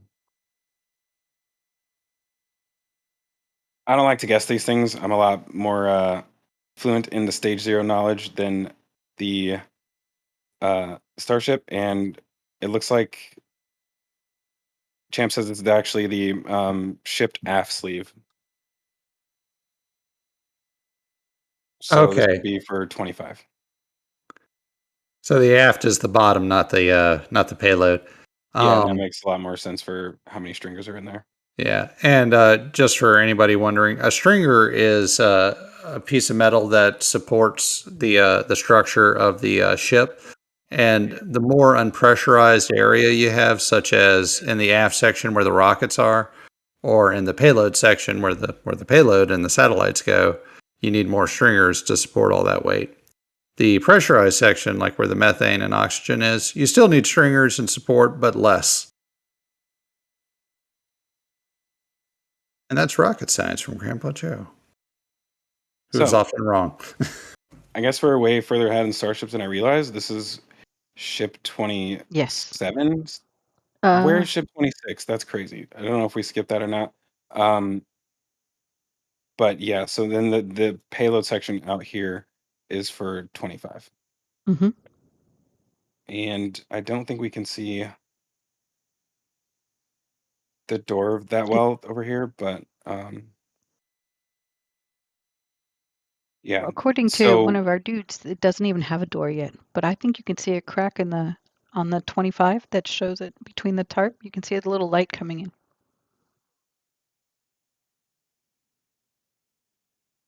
Yeah, that might just be a gap between the ring section and the barrel. Yeah, one of the other interesting things that I've been noticing out here as I'm waiting for panels for the launch mount to show up. All of a sudden we have all these random ring platforms out here, transport stands. So this is really interesting that they're just, I mean, I can't tell if these are meant to be part of another structure or if they're singular rings. But either way, this kind of looks like Star Factory prep to me. Bees would probably go in the, let's see if I could back up to the Star Factory a little bit without. So these would go along the first row. There would be 1, 2, 3, 4, 5, and yeah, I'm guessing they would be also turntables in that case, or capable of being turntables. But it's very interesting that they just randomly cranked out 5 of these really, really quickly. Man, another week of disappointment. I was really hoping we were getting some launch mount covers in here. But as it goes with preparing for the Star Factory, it looks like we also have 2 jib cranes, pedestal cranes, which just showed up. So these look like they're going to be ready to go inside the Star Factory once that roof is up as well. Those are not, in fact, small rockets. They are not. Y'all want a couple of questions about that mystery box before we get too far away from it? Yeah, go ahead. Yeah, please. So Blank Named has a question. Is there a possibility that Starlink loader, aka mystery box, can be lifted with chopsticks to join the payload bay? Because cranes are not providing such stability as chopsticks. I know GPJ has thoughts on this. So let me preface this by saying the absolute best place to load the Starlinks into the Starship would be in the high bay for multiple reasons.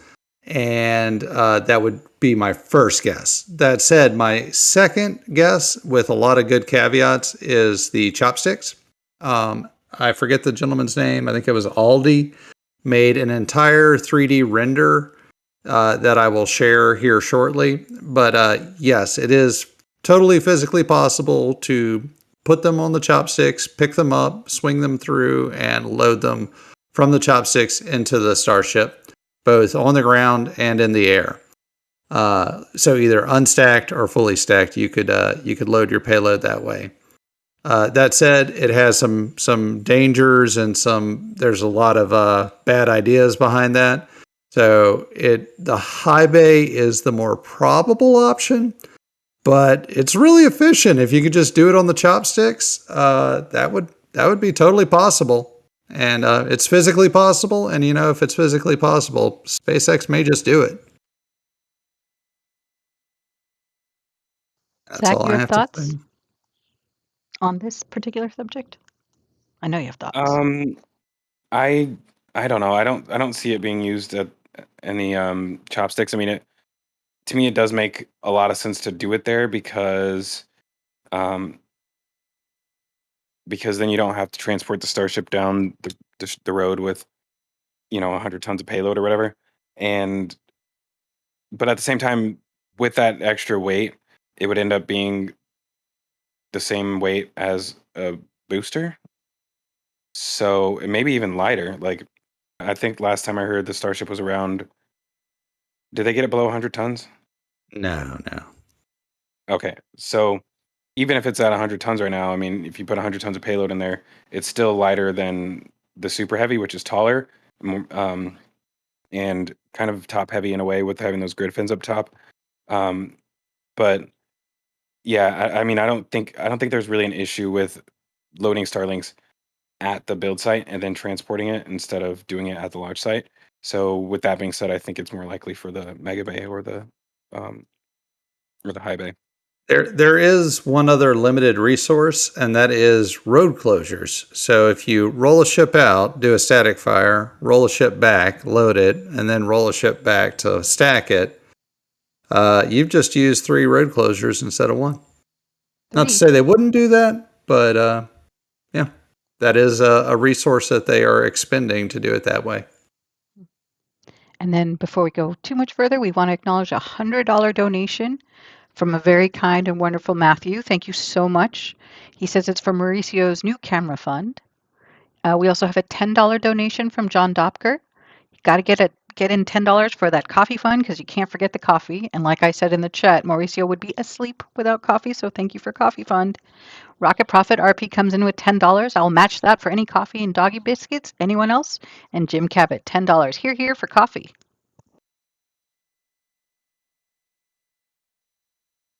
Thank you. Man, everybody donating, that y'all are so wonderful. I mean, this is really going to help us out. Help Mauricio out to help you out. Yeah, I'm really excited for that new camera. Because there's a lot of details down here that would be nice to catch. As we zoom in on some of these things, it's kind of hard to tell what we're looking at down here. And I'm really excited to see that change. So hopefully we'll be there sooner rather than later.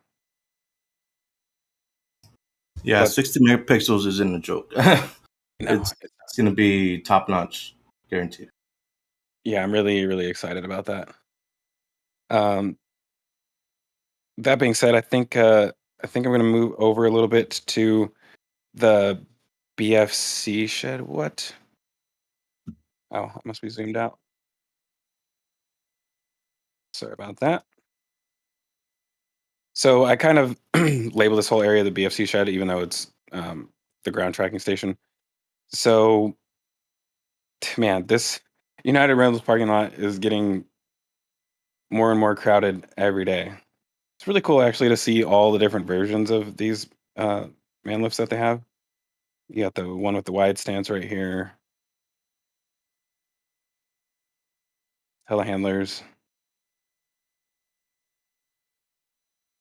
I think these guys are probably busy nonstop out here doing maintenance on these. And they actually keep getting deliveries of those. Yesterday, as I was leaving, they were delivering some new ones, man lifts. 1, 2, 3, 4, 5, 6, 7, 8, 9. 9 of them. 10. So Zach, you've worked in an oil field and worked in industry before, so I have no doubt that there's some guy cursing all the SpaceX employees ripping up his man lifts and telelivers. They keep breaking everything. Honestly, the way that we handled our equipment is probably a lot more destructible than what they do out here. Especially with cranes and stuff like that. We have a lot of small cranes on site, which often end up bird nesting the cables, which is never good, or binding up the actual boom, which done that's several nasty. times. Yeah, no fun. Luckily, I was an engineer, so I never had to accept responsibility for any of that. I just watch. I'm like, I don't think you guys should do that. We're good. Yeah, they weren't good. Anyways, so one thing that I wanted to touch on is this little piece right here, which several people caught. I think Chief caught a good image of it when it was moving yesterday. And I don't know if Mauricio, did you get a shot of this from the ground? Oh yeah, I got a ground shot. The moment I saw Chief posted that, I started to head over that way. Let me see if I can find it.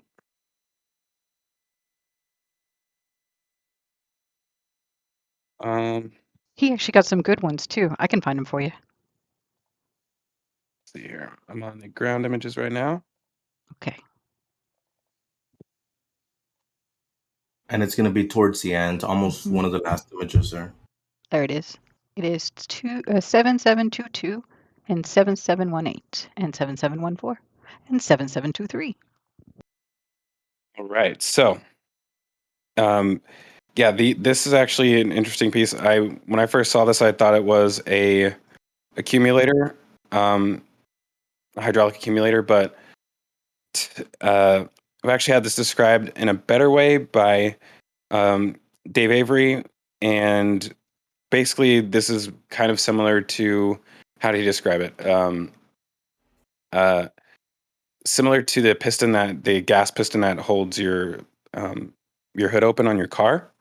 So it's kind of like a buffer in a way. So like if you, instead of using hydraulic pistons, you basically have this gas chamber that kind of functions as that that shock absorber.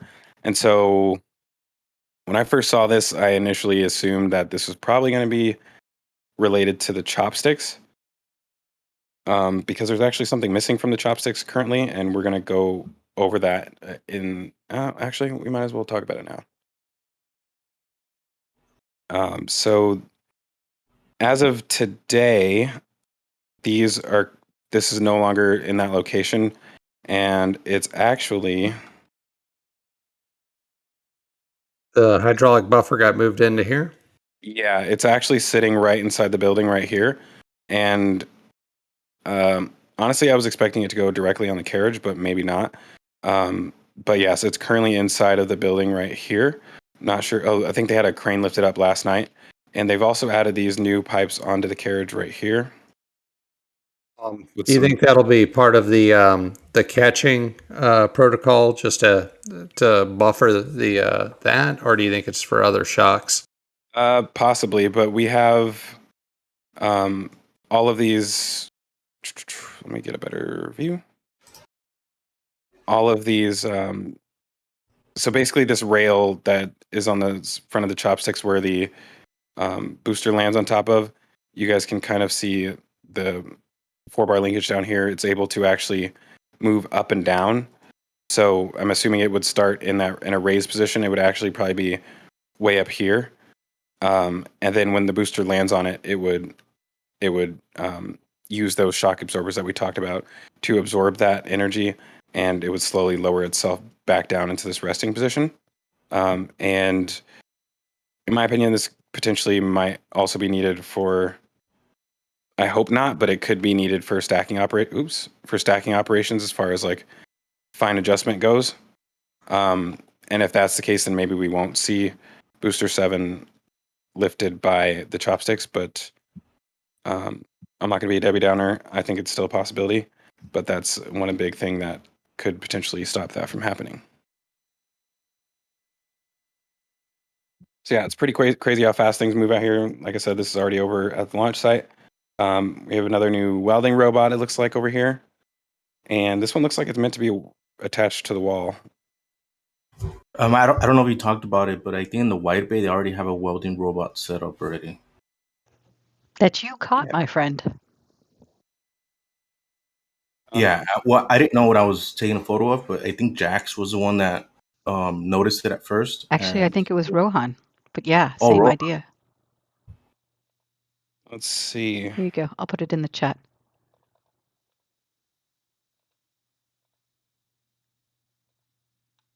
Where are you at? I'm scrolling through those pictures really quick. There you go, GB. It's in chat. All right. I guess let me swap over to this then. So this is a little bit difficult to see, but there's actually the welding robot right here in the back left corner. So that means the first workstation inside of the wide bay is right here, right at the entrance, to the left of the entrance, which is crazy. It looks like there's not really much clearance for this ring section against the wall. But yeah, I think that this ring section was actually brought in here specifically to test this welding robot or to commission it. So this is most likely like a scrap, not a scrap ring section, but something they welded together. It doesn't, I don't think it even has any internal stringers or anything. I don't see any other welds on it. So they probably brought this here just to commission this welding robot.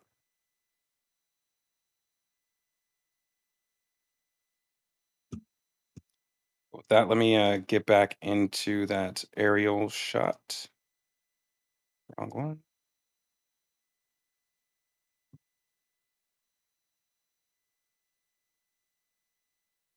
So yeah, it looks like we got another one, and I'm guessing this one will probably be a little bit higher up, and or maybe in a different location, in a different workstation in there. But yeah, we got welding robots showing up on the daily. I'm assuming we'll have a lot of gantry cranes showing up soon too for the um, Star Factory, but we have not seen those so far. And SpaceX has access to a lot of robotics engineers via Tesla, both in terms of their production facility, and I'm sure they have great vision systems engineers.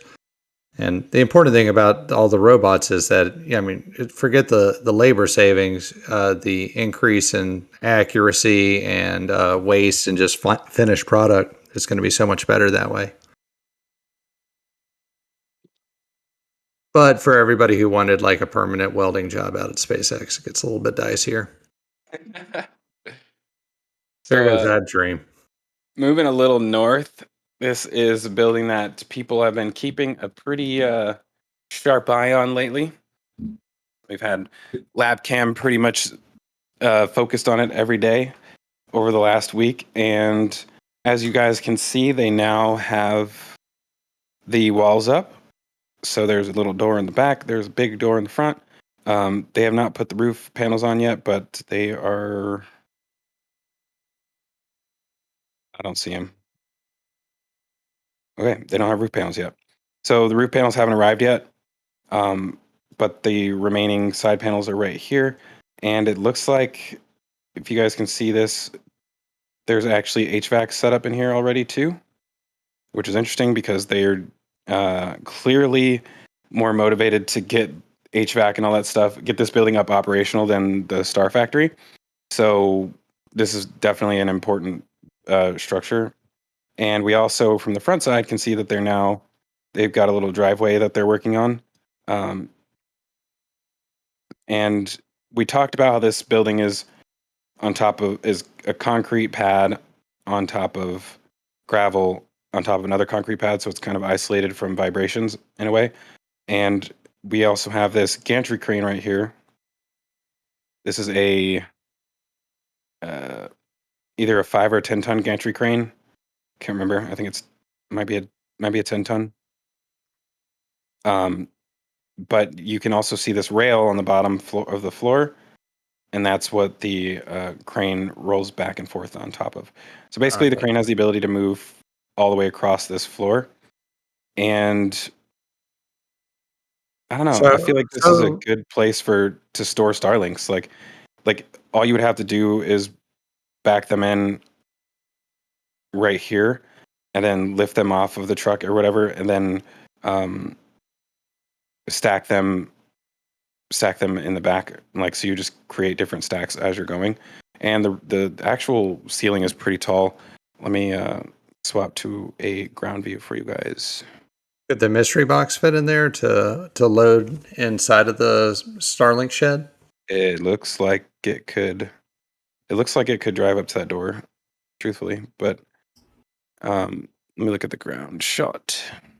That's Mauricio, actually a pretty good theory. I hadn't thought about, but about the whole crane setup. I was gonna ask. So in order to move it in there, they would have to move it in with SPMTs every single time, or you think they would rig up some type of, I guess, a better way to transport it? I think that's the best way to do it, right? Through SPMTs. You could bring it on a truck. I mean, each one weighs 7 tons. So that gantry crane would have to be a 10-ton if it's lifting a 7-ton Starlink. But that said, 1.5 tons. Oh, maybe it was 7,000 pounds. Maybe that's what I was thinking. Yeah, I think they're about 1.5 tons, and then they should be. I think they should be fine with this one. But Okay. wow, this is a lot of HVAC for this structure. And this is only one wall of it. You can kind of see, oh, okay, by this time they had already covered that up, so we can't see it anymore. But yeah, you guys can see that gantry crane right here, and you can almost even see the rails that it's riding on, but you can still see the bottom of it right here.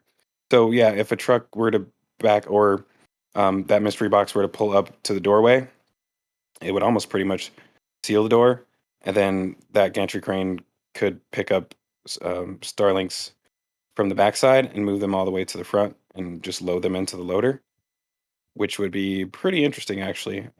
If we, every time there's a Starship launch, we get that loader moving back and forth between this building and the build site 2 or 3 times, however many it takes in order to fill up a Starship. Yeah, we're definitely going to keep our eyes on that one. Oops. Did we have any questions related to this, Andy? we have actually some donations, and I'm pretty sure we have questions.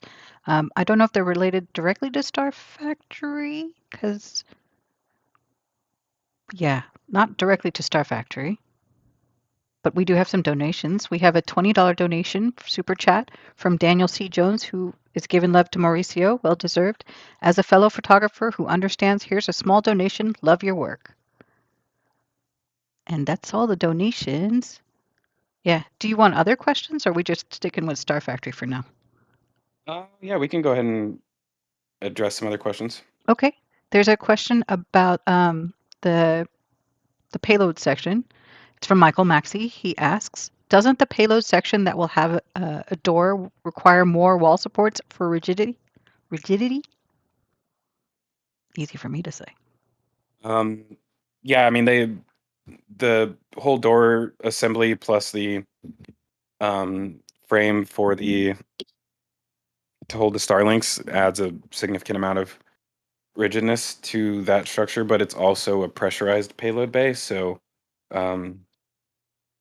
it should hold its own it should be able to support itself pretty much. Right on. There's a question about the bays. Are there closable doors on high mega bay? No. Wide open. That would be pretty crazy to see, actually. Does And it would take up space. Does the VAB have closable doors? Yes, it does. It has a garage door that slides down from the top. I would like to quickly mention how utterly amazing the VAB is. That thing is like mega high bay on top of mega bay, all put together with a giant SPMT. It's got a mover built into it with a launch tower. Well said, Grandpa Joe. Well said. There's one last question, and I'll leave you guys alone for a little bit. And this is probably a Grandpa Joe question because I know about his website. What does B7 need until it can do an orbital flight? Oh man, I'm glad you asked. Well, Booster 7, by the way, if you follow at Grandpa Joe 42, I have a list, it's pinned, of all activities needed until launch. Booster 7 needs to finish the thermal protection under the engines. It needs, or under the aft section above the engines. It also needs to complete the aerodynamic covers. It needs to be transported. It needs to be loaded onto the launch mount and then static fired and then tweaked a little bit, I'm sure. And then after that, full stack, integration testing, and then Booster 7's ready to go. Outside of that, there'll be some minor details like finishing up some pipe work, maybe some small covers, and FTS, terminal guidance, and road closures and whatnot. But yep. Ship 25 probably has a little bit further to go, but they're pretty good at whipping out ships. So we'll see on that one real soon. But here's hoping we have a rollout sometime in the next 2 weeks, and we'll see an orbital stack by end of July. Did we have any other questions? Yeah, actually, if you want some more, I got some more. Is there a possibility? Oh, I already asked that one. There's a question again from Michael Maxey. He's asking the dugout ground several meters away from the building, and this is actually more of a statement, forgive me, maybe water retention drainage channels for the floor control. So that's what he's suggesting. And then there's a question from Mike Smith that says, could they be ready to move the other half of B8 soon? It was a statement, but I made it a question. With Ship 24 inside of there, I don't think so. I mean, the transport stand for Booster 8 is inside the high bay. I don't. The real question, I don't know if we've seen the downcomer installed yet, actually. I don't think so. Yeah, so until we see the downcomer installed on that, I don't know if we should expect it, but there is a possibility that they already have done that, and if they have, then I'm sorry for saying that they haven't. What was the retention thing that you were explaining? Was that this building? I think that's what Yes. Michael meant. Yeah, he's talking about the stuff that they're digging out around it. And let me find his comment. I think that's dirt that they are adding to, not taking away. Now, I'm a little confused what he was. It says the dugout grounds several meters away from the building, maybe water retention, drainage channels for floor control. That I don't believe that dirt was recently dug out. That's been there a while. Yeah. Yep, they move a lot of stuff around at Starbase, so yeah, you can see the plants have grown in and etc. It may now become a water retention pond, but no, they didn't dig that out recently. And one correction, it was Jax who saw the welding arm first. My apologies. I stand corrected. I mean, Jax is usually pretty right. I'm trying to give other people the benefit of the doubt. With that being said, I think it's about time for us to hop over to the launch complex. A lot of people's favorite spot. Before I do that, if you guys could take a second and hit that like button on the stream if you haven't already. There's about 500 of you guys in here, so thank you for joining us. It's weird that everybody always shows up around. Just like a large group of people show up around 2. I don't know if it's because people are just waking up, or if everybody knows that that's when we get to launch site. We should start doing it in reverse just to see what happens. Actually, I like that they've been stalking you, Zach. They know where you are. It'll be tough to switch it up because I don't like starting at the launch site, but I might just try it one day. So with that being said, let's hop on over, shall we? So Zach, I just sent you a link in the live chat. Everyone was asking for a map of the fuel farm, so I linked that to you if you want to share it up next. Cool. Yeah, once we move over from Suborbital, I will go ahead and do that. Good call. So we have, we're on Suborbital pad. As you guys have known, they've been working on this berm for quite a while, and it is finally finished. And we still are kind of thinking that this has something to do with deflection right here, but there also appears to be an access hatch right here, so that may actually be what this is for. But it looks really nice now that it's completed. Um, As for starting here, I wanted to throw something out. Back in our early days, I think even before Zach was hanging out with the Lab Padre crew, we would stand there for hours and hours watching each of these tanks get frosty and, emit vapor, and then you'd see oxygen rolling out from the side. It was we spent it felt like 2 years just staring at this tank farm as they were testing every ship and sub-assembly, and yeah, a lot of fun watching the suborbital pad. That said, now it's been so long since we've looked at it, it's been inactive. I can't remember what all the parts are anymore. I would have to agree with that actually. I haven't paid as much attention to this area, but I'm always looking for changes. Um, it's much cleaner up here than it used to be. It's a lot easier for them to move around. Um, there's some interesting things going on in here. In particular, we have that building, the structure that was on top of the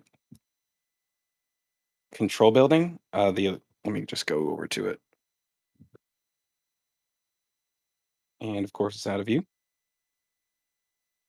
It used to be on top of this structure right here, but now it. Oops, I forgot to switch over. Sorry, guys.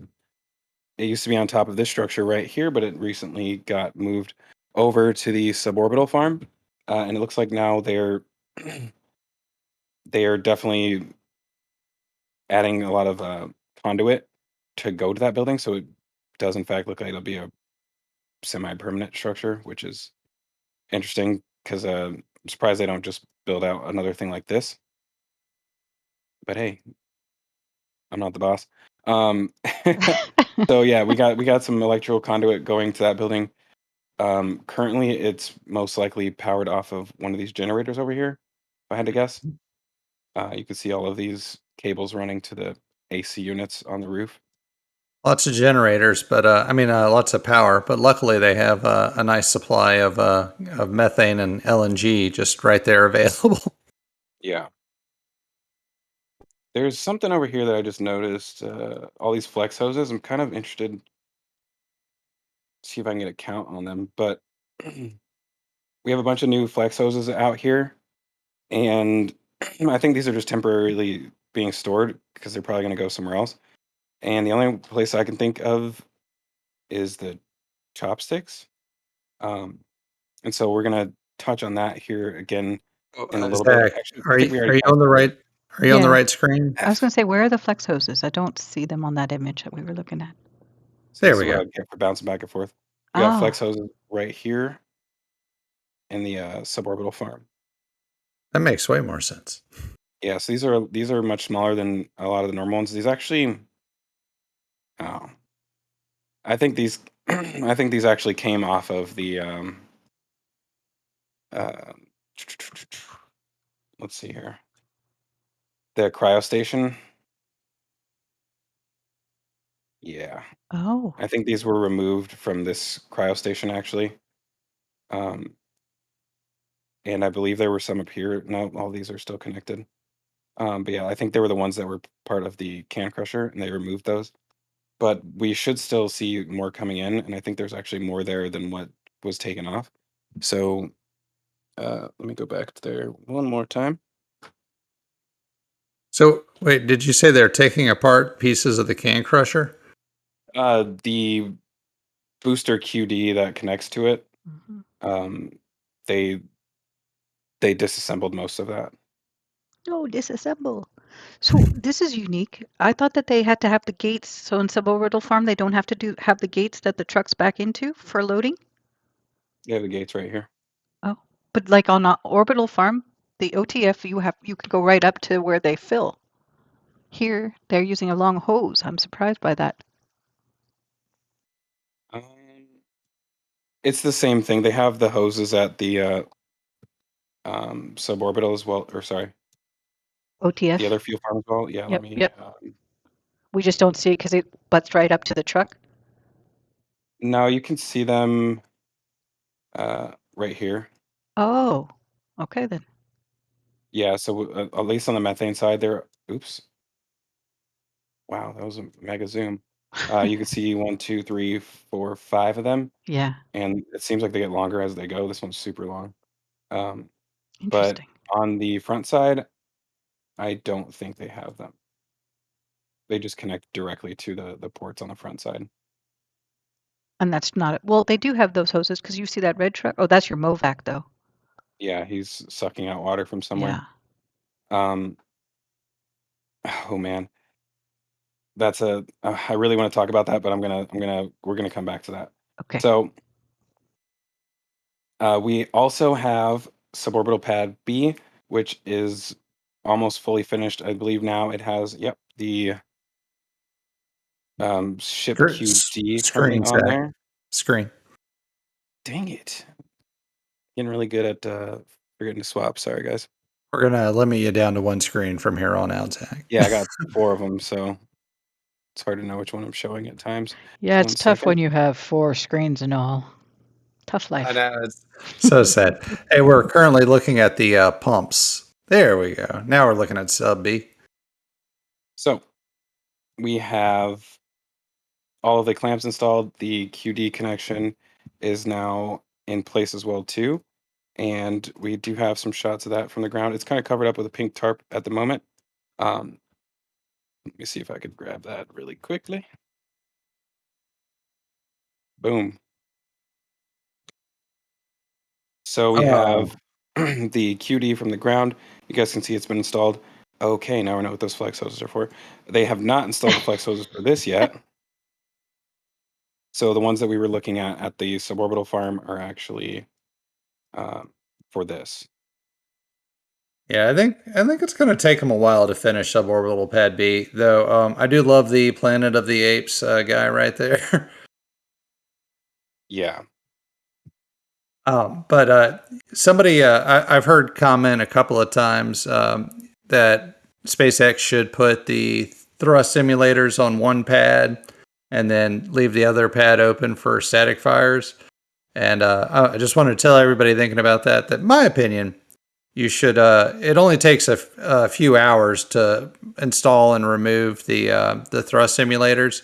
You'd be much faster just doing that rather than picking up a ship and moving it and then reattaching it. That takes far longer to get all those connections straight rather than just the thrust sims.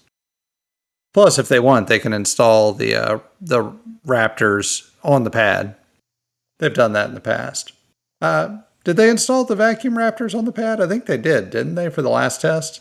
Only the first one. Because I thought they did too, but the answer is no. But what you're saying is it's possible. I am saying it's possible. Yes, sir. I am not a female who talks about not having options. I'm a girl with lots of options, and I give it to everybody. GB, one thing Yes, to ma'am. note about that, Davey was pointing out that third CH4 pump is also hooked up now when we were looking at the orbital farm, suborbital farm. Oh, Dave knows that I know that. So let's move on to the. That's pretty much all what I wanted to say. The last part for this before we go is that they.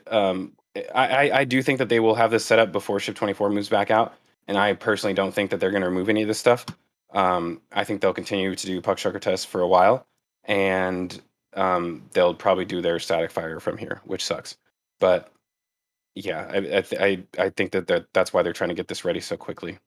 I had one more thing to add. I really like this new cover. It's much better than adding all the tinfoil and tape around all the nozzles. This is a much more elegant solution. It reminds me As of a silly Ninja as it Turtle, looks. doesn't it? Without the head. Yeah, it kind of does. So there's a few things still down here, and this is kind of I wasn't ignoring it. I would like to wait till we get to where it's convenient to mention it. But as Dave said, they have added in the extra. Sorry, one second. I'm going to swap to it really quick. So we are still looking at suborbital swapping pad to B. it. So Okay, cool. That's why he said he's going to switch to it. Methane tanks. So they now have all 4 methane pumps installed. The third methane pump has been connected with the flex hoses that go in between the 2 manifolds.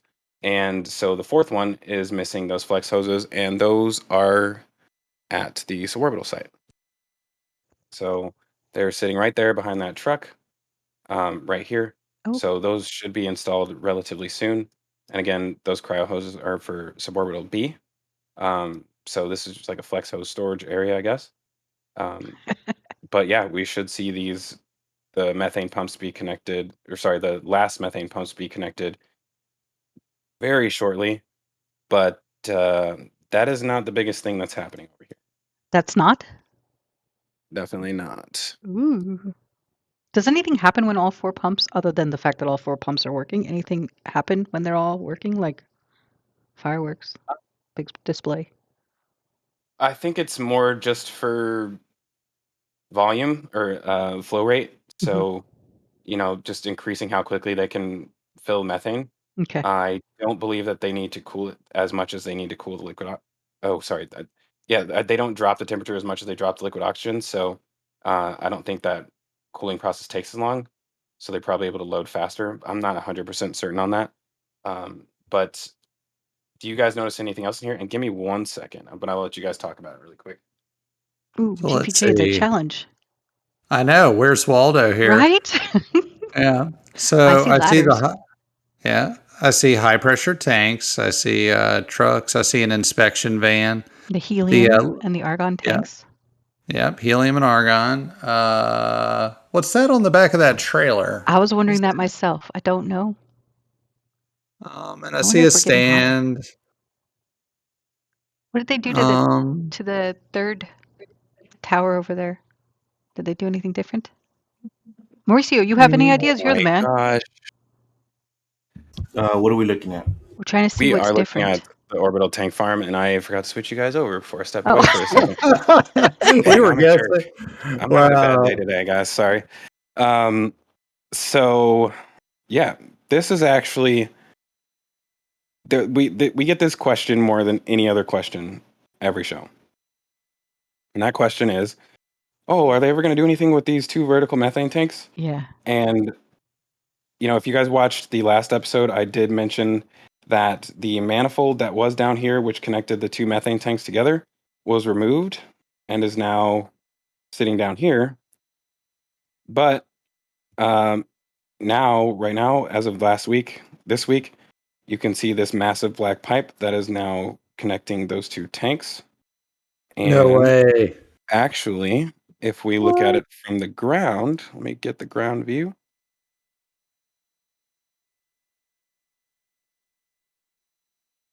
I'm almost there. Please stand by while we experience technical difficulties. So let's see how far I got to move to get this. Boom. So from the ground view, this is looking through the gate. This is that huge black pipe. It's actually, they already got some valves installed in here. And it's connected to that tank now. So I guess the next question is this methane, liquid oxygen, or LN2? And I think once we look at this image again, oops. So as I mentioned, it's coming out of this tank down here at the bottom. And then I think this one's hooked up as well too. So there's same pipe or same pipe? Yep. Yeah, okay. They're teed together. So initially the same thing was here, except it was in between them. So they moved the one out. Oh wait, never mind. Sorry, it was here. There was another pipe here, but they disconnected it completely.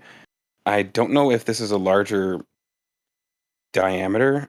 I think it might be, but you can see it come around this edge right here, and it runs up to the water tank, and they also have these this S-shaped fitting that they're going to add to it. Let me get to the back side for you guys. So we have all of the scaffolding up here, and off of first sight, it may look like this may go towards the water tank, but I highly doubt that. I don't think they're going to need 3 water tanks. So I'm thinking this skips over here and actually joins up with the liquid oxygen side. So if that is the case, oh crap. Is that another pipe right there? Do you think Yep, it's going to run in between them and join the LN2? Wait, that which might ones actually are? be nitrogen. Yeah, One which second. ones are nitrogen? Let's see if we can see it. So these two right here are nitrogen. The map. Um, and we're gonna have to scroll through these images in order to find the perfect shot of where that's coming from. Uh, By the way, it is 2 o'clock. We have done 2 hours of rocket talk and about an hour left to go. I cannot tell. This is Yeah, that pipe screams it's running to the LN2, which, yeah. So that'd be a good guess. It's 2 more liquid nitrogen tanks. I don't think they're liquid nitrogen though. I truly think they're LOX. And it would be Uh, weird to go around that direction to connect to the liquid nitrogen because you could come around the front. yeah. Man, that's a tough one. I was actually going to do a really long deep dive about the tank farm this week, but that is canceled now. Um, they just threw a huge wrench in this. The other big part about this is the fact that this is not currently a cryogenic pipe. It could be, but it's not currently. There's no insulation anywhere on it, which is really weird. It So almost makes me think Zach, it's a mat. What was that? I was going to say, if the thought occurs, if they are transforming the 2 methane tanks into oxygen tanks, then that could allow them to not build as many oxygen tanks if they build a second suborbital farm. But that would surprise me whenever they're focusing on the first orbital launch, why they would be spending the time and effort on this right now. Yeah, I'm eating a large amount of crow on this because I did not think that they would do anything with these until after that first orbital launch. But Right. Right. they must have some spare time on their hands. Why are there? I feel like there's only a few images of this. I bet if I swap over to the launchpad views, I'll be able to see what I'm looking for as well.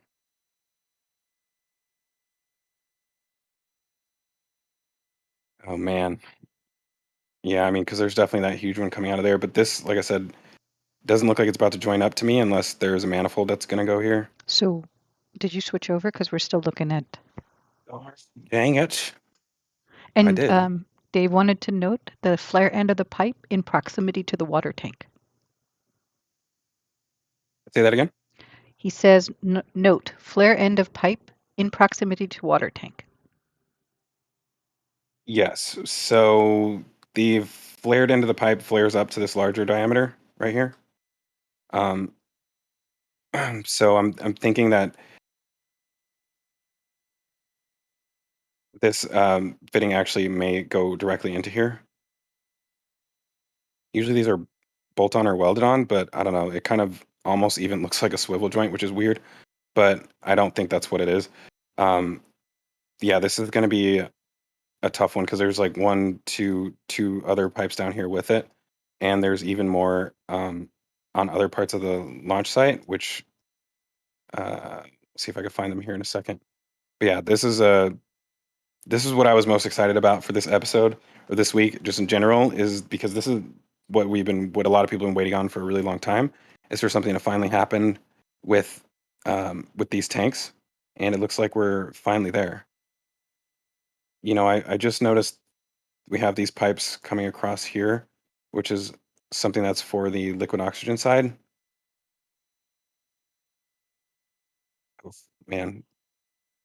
Okay, so in my opinion, if this happens, the best way to do this, oh god, it's not going to work, would be to transfer this to liquid oxygen and have 4 liquid oxygen and then 3 um, liquid nitrogen. But that would also require them to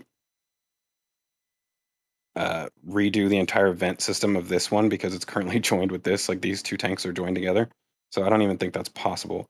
But yeah, this is pretty crazy, honestly. Yeah, anything's possible if you put enough work into it, but why would you put that work into it right now?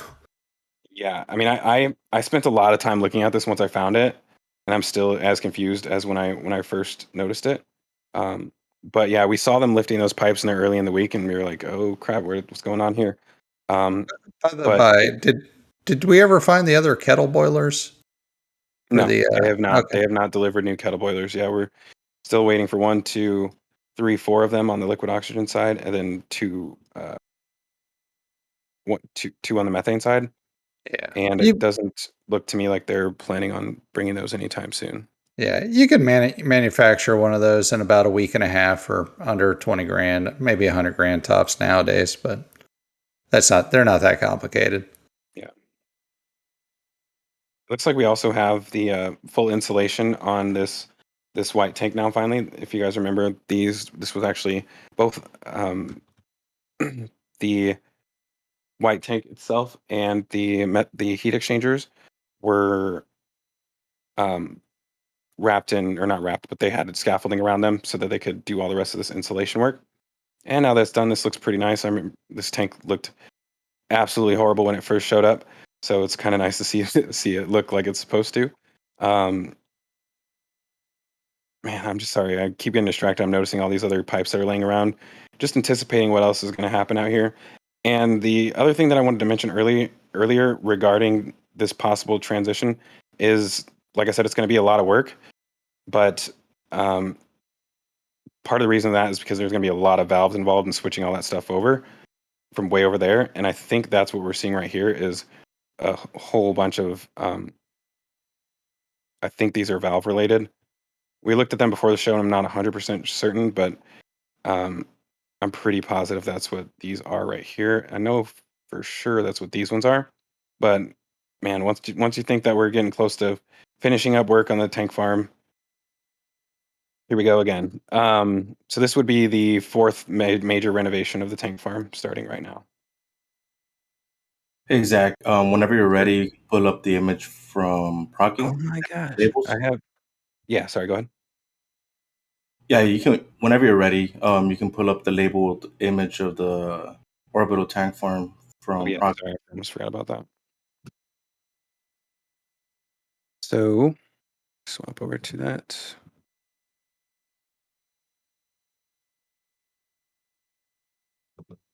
Zach, and I just wanted to point out that the people in the chat love you and they are watching out for you. And Tech Control says, Zach, what about the prep for concrete orbital farm? You have to be happy to see that. So they want you to not be sad.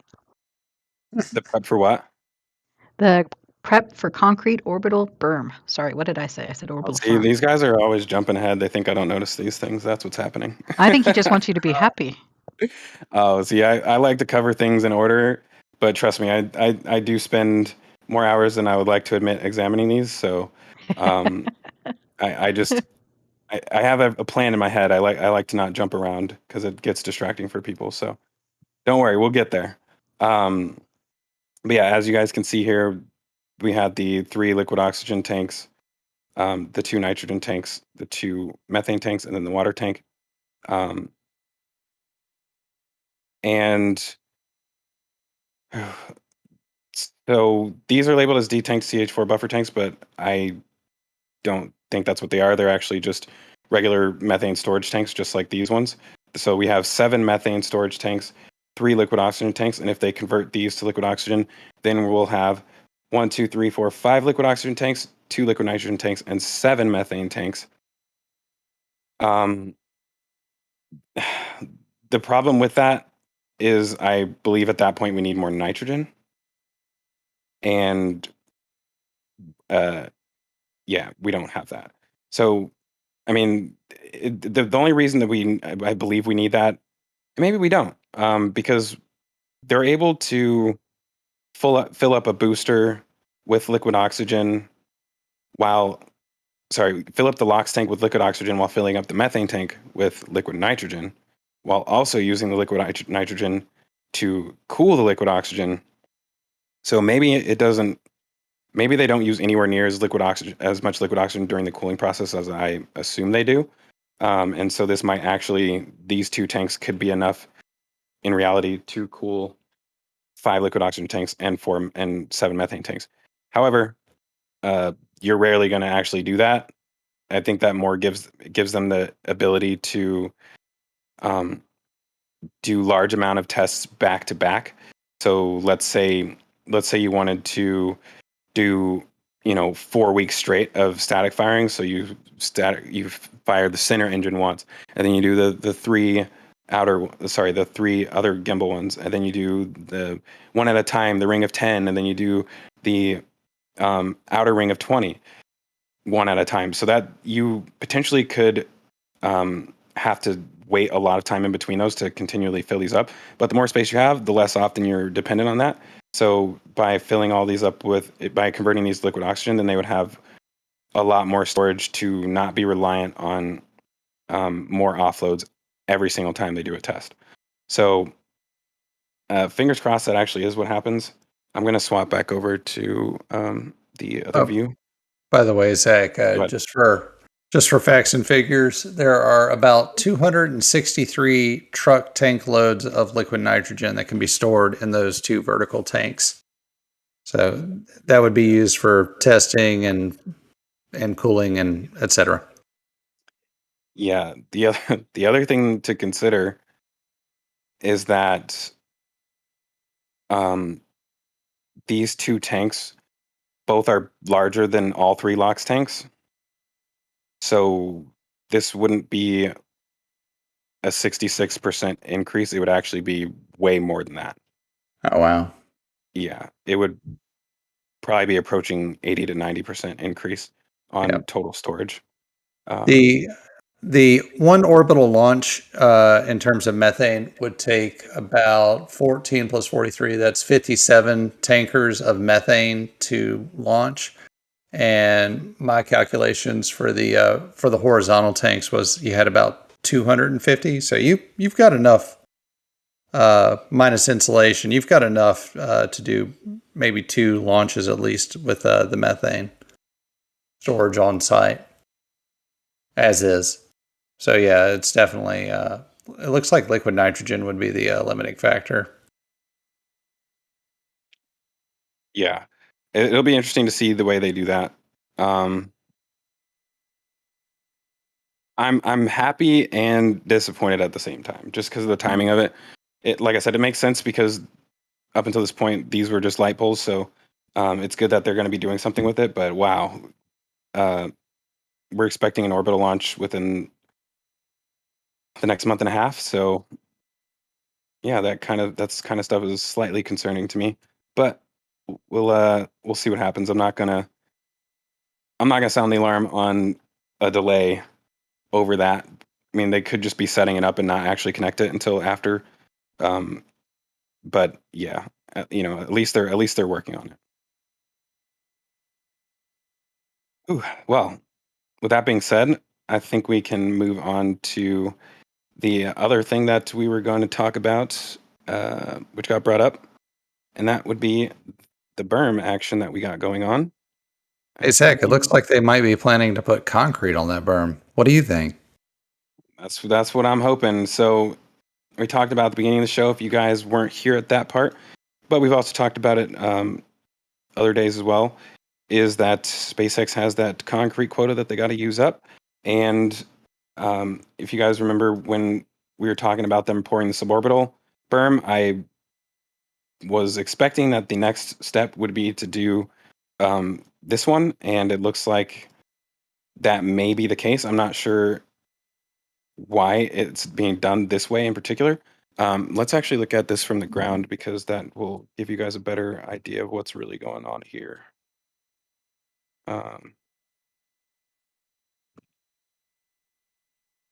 Cool. So if you look at it from the ground, you can see almost what you would expect for a really messed up retaining wall. Typically, you don't have slopes behind retaining walls. Well, I guess you do, but not really. But yeah, this almost looks like they would have 3 separate retaining walls, or a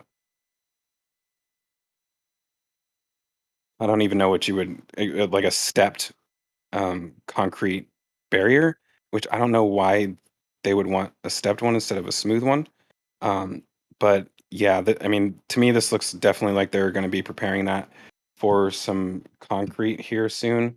And actually, if we return back to the suborbital pad for just a moment, there is a bunch of rebar right here, and this is already done. So either this rebar is for this, which doesn't look like they're doing anything in that area, or more likely it's for that berm over here, which I'm all for that. Oh yeah, I mean, got to protect that farm. Is this the last dirt? Well, we got this little patch over here, but this is some of the last dirt we have, and this is the worst dirt because there's very few. Oh, I think there were more plants on this before they must have shaved them all down, gave it a little haircut. But yeah, I mean, this is why there's dust pretty much everywhere is because of this berm right here, and it even pushes into here sometimes. Um, Man, you're making me laugh here. I'm just imagining a guy trying to mow with a lawnmower, just going up and down. yeah, I mean, when you look at it from that ground view, you can tell that would be quite the undertaking. Yeah, they've got ladders up there. Oh, look at that little Yeah, laser let's look at level. this little. And there's Hoppy. Shout out to the OG. Yeah, and one of the things that I wanted to point out about this from that aerial view is once you looking at this area in the middle. So I don't know if they just started to do the same thing on this other side, but then you have this ramp going up the middle. I don't know if that ramp is just here for this guy to get up there, or if they're going to make some sort of deflection around this tank, which fingers crossed they do, because these speakers aren't, like I said this before, these speakers aren't going to work after the first launch. There's no way. So, Zach, do you think they might do the same sort of extra deflection like they did on the suborbital pad right there? Maybe dig out a I guess little. I should probably show what I'm talking about. Oops. I mean, I know what you're talking about, and I'm not that smart, so I I'm know sure what you're everybody talking about, else. and I'm even less smarter than him. Well, we did touch on it, but I know people come in and out. So, oh wow, I cannot see it from that angle. Really cool that you can't even see it when it's that way. Okay, That's here it is. because There it's we go. stealth mode. Yeah, so something like this, in order to raise it up so it's going straight up in the air almost, and then also going around, and that basically prevents things from debris from hitting these directly.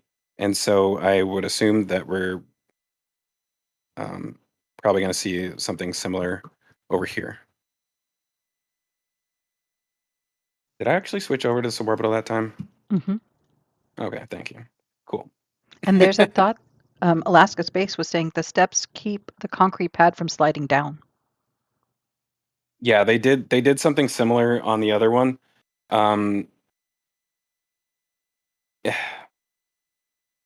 Yeah, I think that that makes sense that they would have it would be stepped potentially, or like I guess I don't know if it's stepped just to stop it from sliding down, or if it's going to be um graded concrete and then step up again. You know what I mean?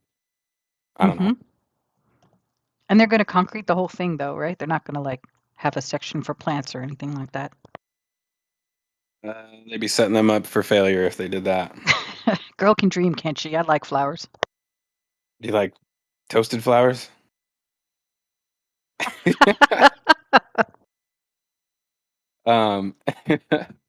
Just kidding. So What? I like toasted flowers actually. Anyway. Yeah, moving on. I like them raw, but that's just me. Yeah, you eat what is it called? Okra. So we know you like flowers. Sorry. Yeah. So we have this plant that grows around here called just a sour sweet flower, and yeah, you just pick them off the ground and eat them. They're like candy. Anyway, back to rockets. I'm sorry. I was looking for this picture, this ground picture, because there was another update for the launch mount that we have for you guys. And if you guys were watching Lab Padre streams this week, you would have seen this little piece struggled to get lifted in here, and it looks like they finally succeeded. This right here, returning to the aerial view, this is a pedestal crane, jib crane. Sorry, it's a jib Yeah. crane. So you can actually see the. I think initially some people thought there was multiple of them, but I think there's only one. But it has a really long jib. So you basically put these together end to end, and then add that onto the end of this, and it should stick out pretty far. Why? I don't know. Well, they're obviously going to lift something up to the lower platform using that. Sure. Yeah, but like, What why? They have all these to cranes around here. I don't know. Maybe they just wanted one more. They were tired of calling in the other cranes. Yeah, I Maybe it's mean, our new crane pad. I was thinking this could be good for lifting. Well, initially I thought maybe this would help if they were trying to lift panels up here for outer paneling, but I don't think so, So do you because think they'll do the outer paneling though? Because I think that's still a viable and I'm never valid giving that idea. one up. Yeah, I don't think you should. I'm with you, my brother. Yeah, I do think that they're going to have no choice but to do a lot of outer paneling on this.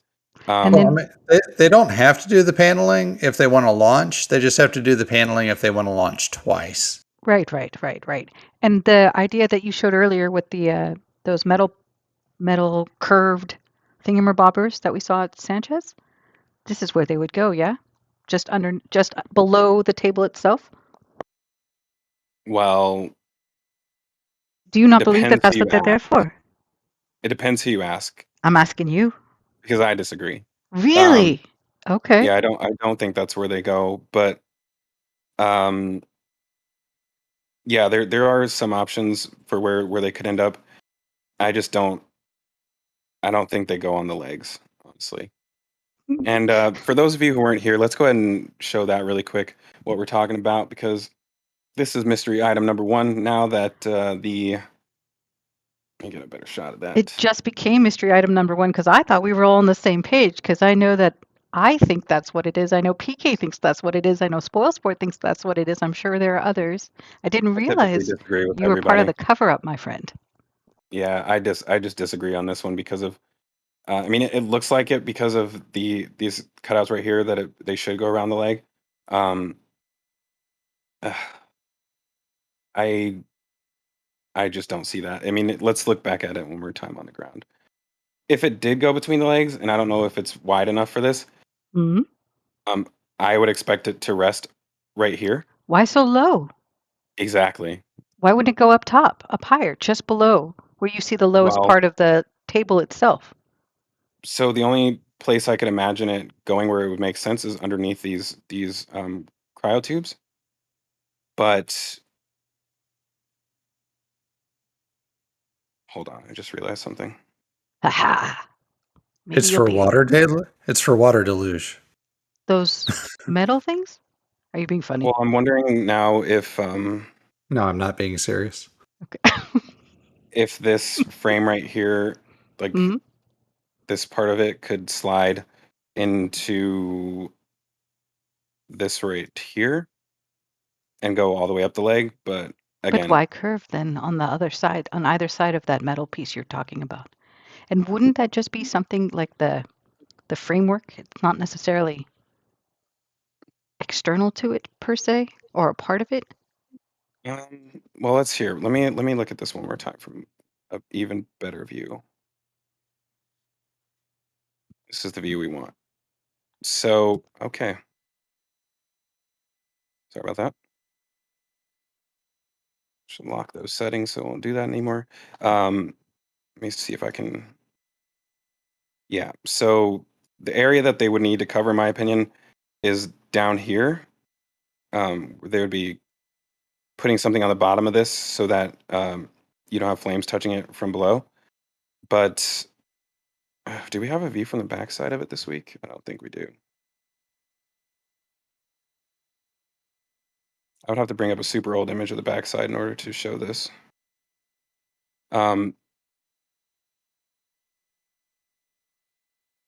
Yeah, I don't know because it just doesn't look right to me if that's where they go.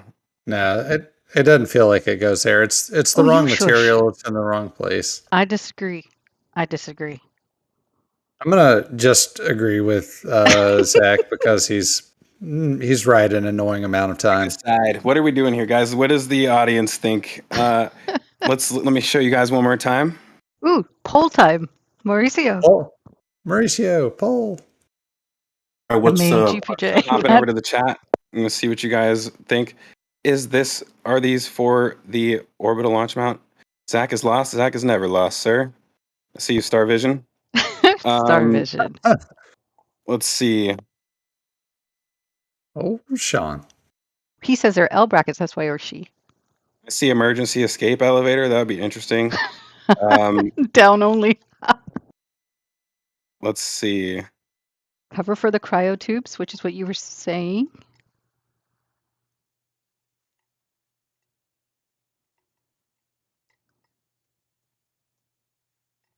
Ooh, and there's, look at that. RGV. Fastest fingers this side of the Mississippi. Sorry. I wish we could measure these just to see what the diameter is. This is why we need Thomas A01. I'm sure I could figure it out if I find something similarly sized. Listen, we all have a purpose. I'm Plucky Comic Relief. He's team measurer. Put that next to a ladder. You're good to go. It's water bottle. I just put my vote in, guys. Spoiler alert. I said no. I mean, I feel like you're unfairly influencing the audience unfairly is what he's trying to say. Hey, I want to tell the audience, every other engineer says yes. So. Whoa, hold on. Is that another crane? GB. You're going fast through those pictures. Maybe we could slow it down just a little bit. Man left. Jib crane? Yeah, I believe this might be another one down here. Or is that just a box? I think that's another crane. Every time I see these yellow things, I'm now assuming that they're cranes because every time they turn out to be. And I'm going to have to apologize to John Tate because he was the one who said there was two, and I was like, nah. So, yeah, maybe there are two of them. I don't see a location to mount the second one. So, wait, actually. So you're saying there's a chance. I would bet that jib crane would go right next to the first one. Well, I feel like this is from before they installed it. I think they installed it on after the flyover. And what we're seeing right here is when it was still on the ground. But I don't know. What's our poll saying, guys? 55% no. Sorry for swaying the vote. So one thing I noticed this week, which is really weird, and I'm not sure why this is happening, but all of a sudden the cables for the cameras are super visible. It was kind of hard to see them in previous flyovers, but yeah, the whole thing looks like a vortex now. This looks like Golden Eye. Yes, it looks amazing. Like it actually could have a true water deluge and not a mister. I don't know about that. I have never. Maybe we could slow down for just a second. Like, look, I want to look if you don't mind. I think it could, dude. You don't think so?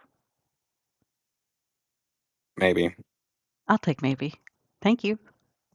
Sorry, I'm looking at this launch mount and I'm thinking of this logo idea that I've had. If anybody is a artist and you can look at this imagine this from the aerial view looking straight down and being able to see all the clamps deployed, and then stage 0 inside of a magnifying glass.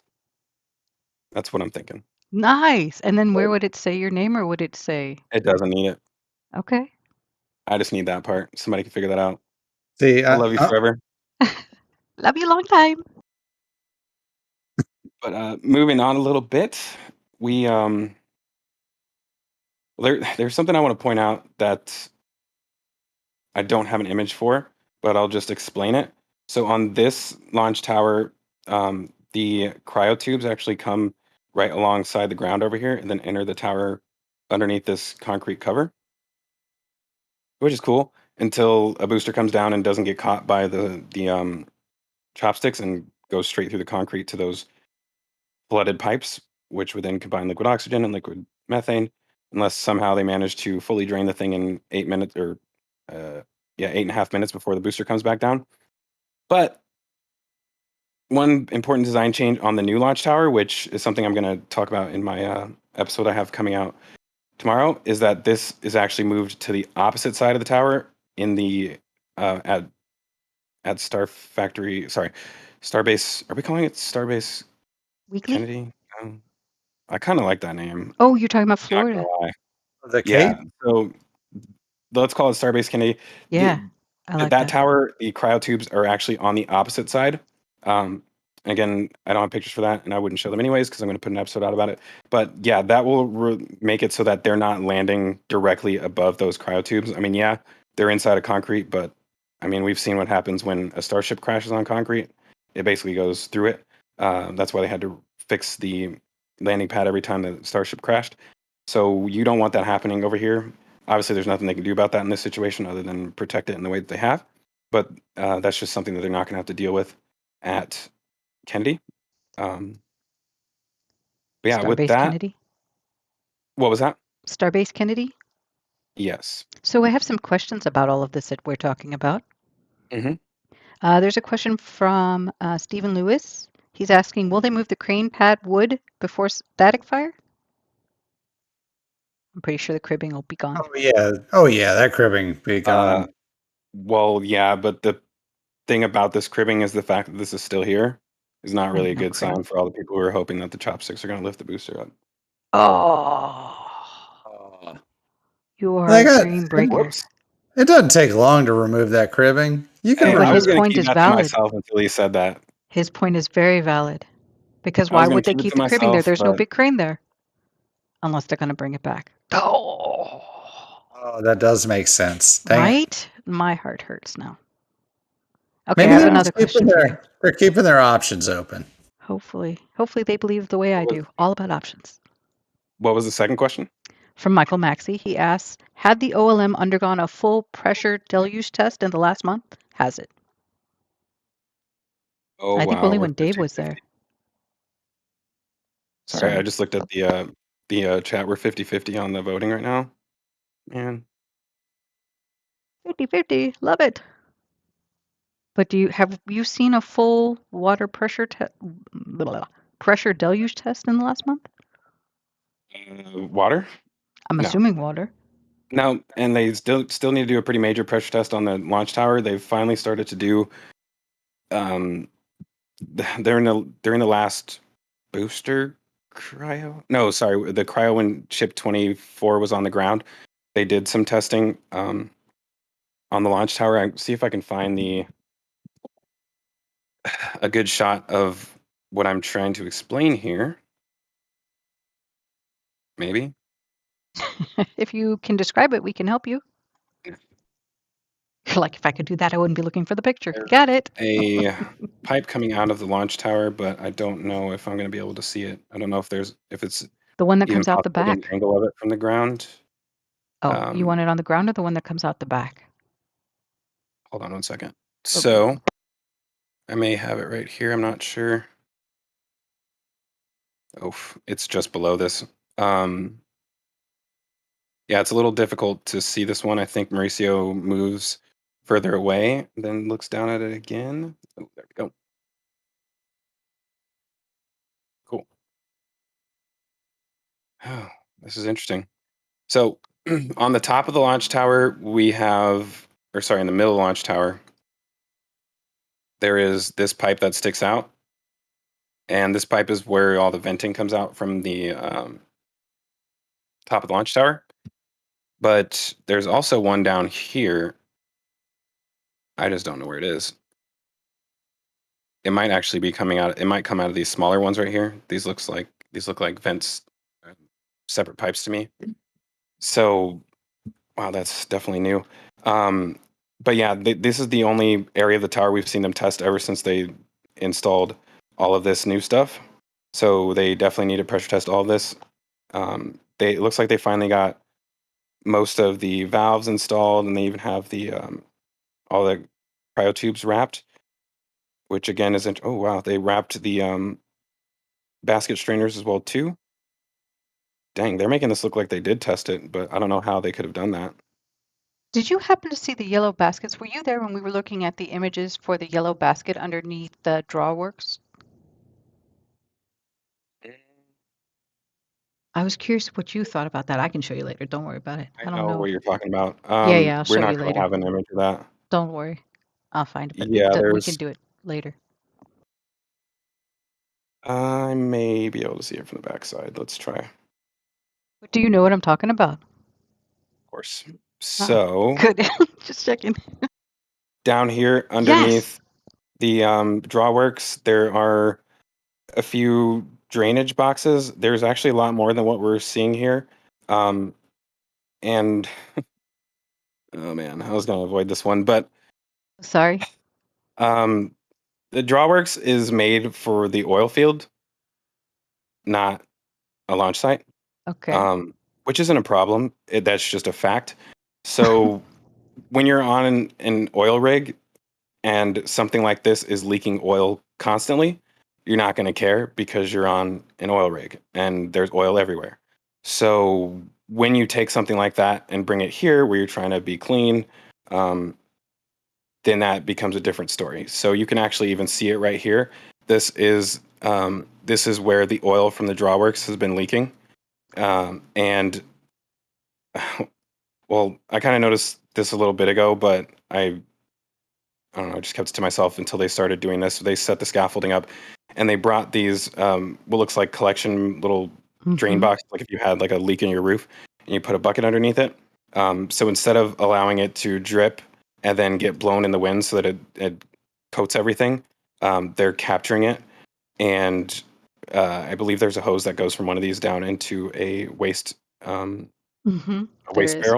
And then there is a supply. You can see the two supply barrels of oil that feed the drawworks. Where is But that? we're not going to see it. It's inside of the building, right at the entrance. It was actually a view from Starship Gazer that where I first saw that.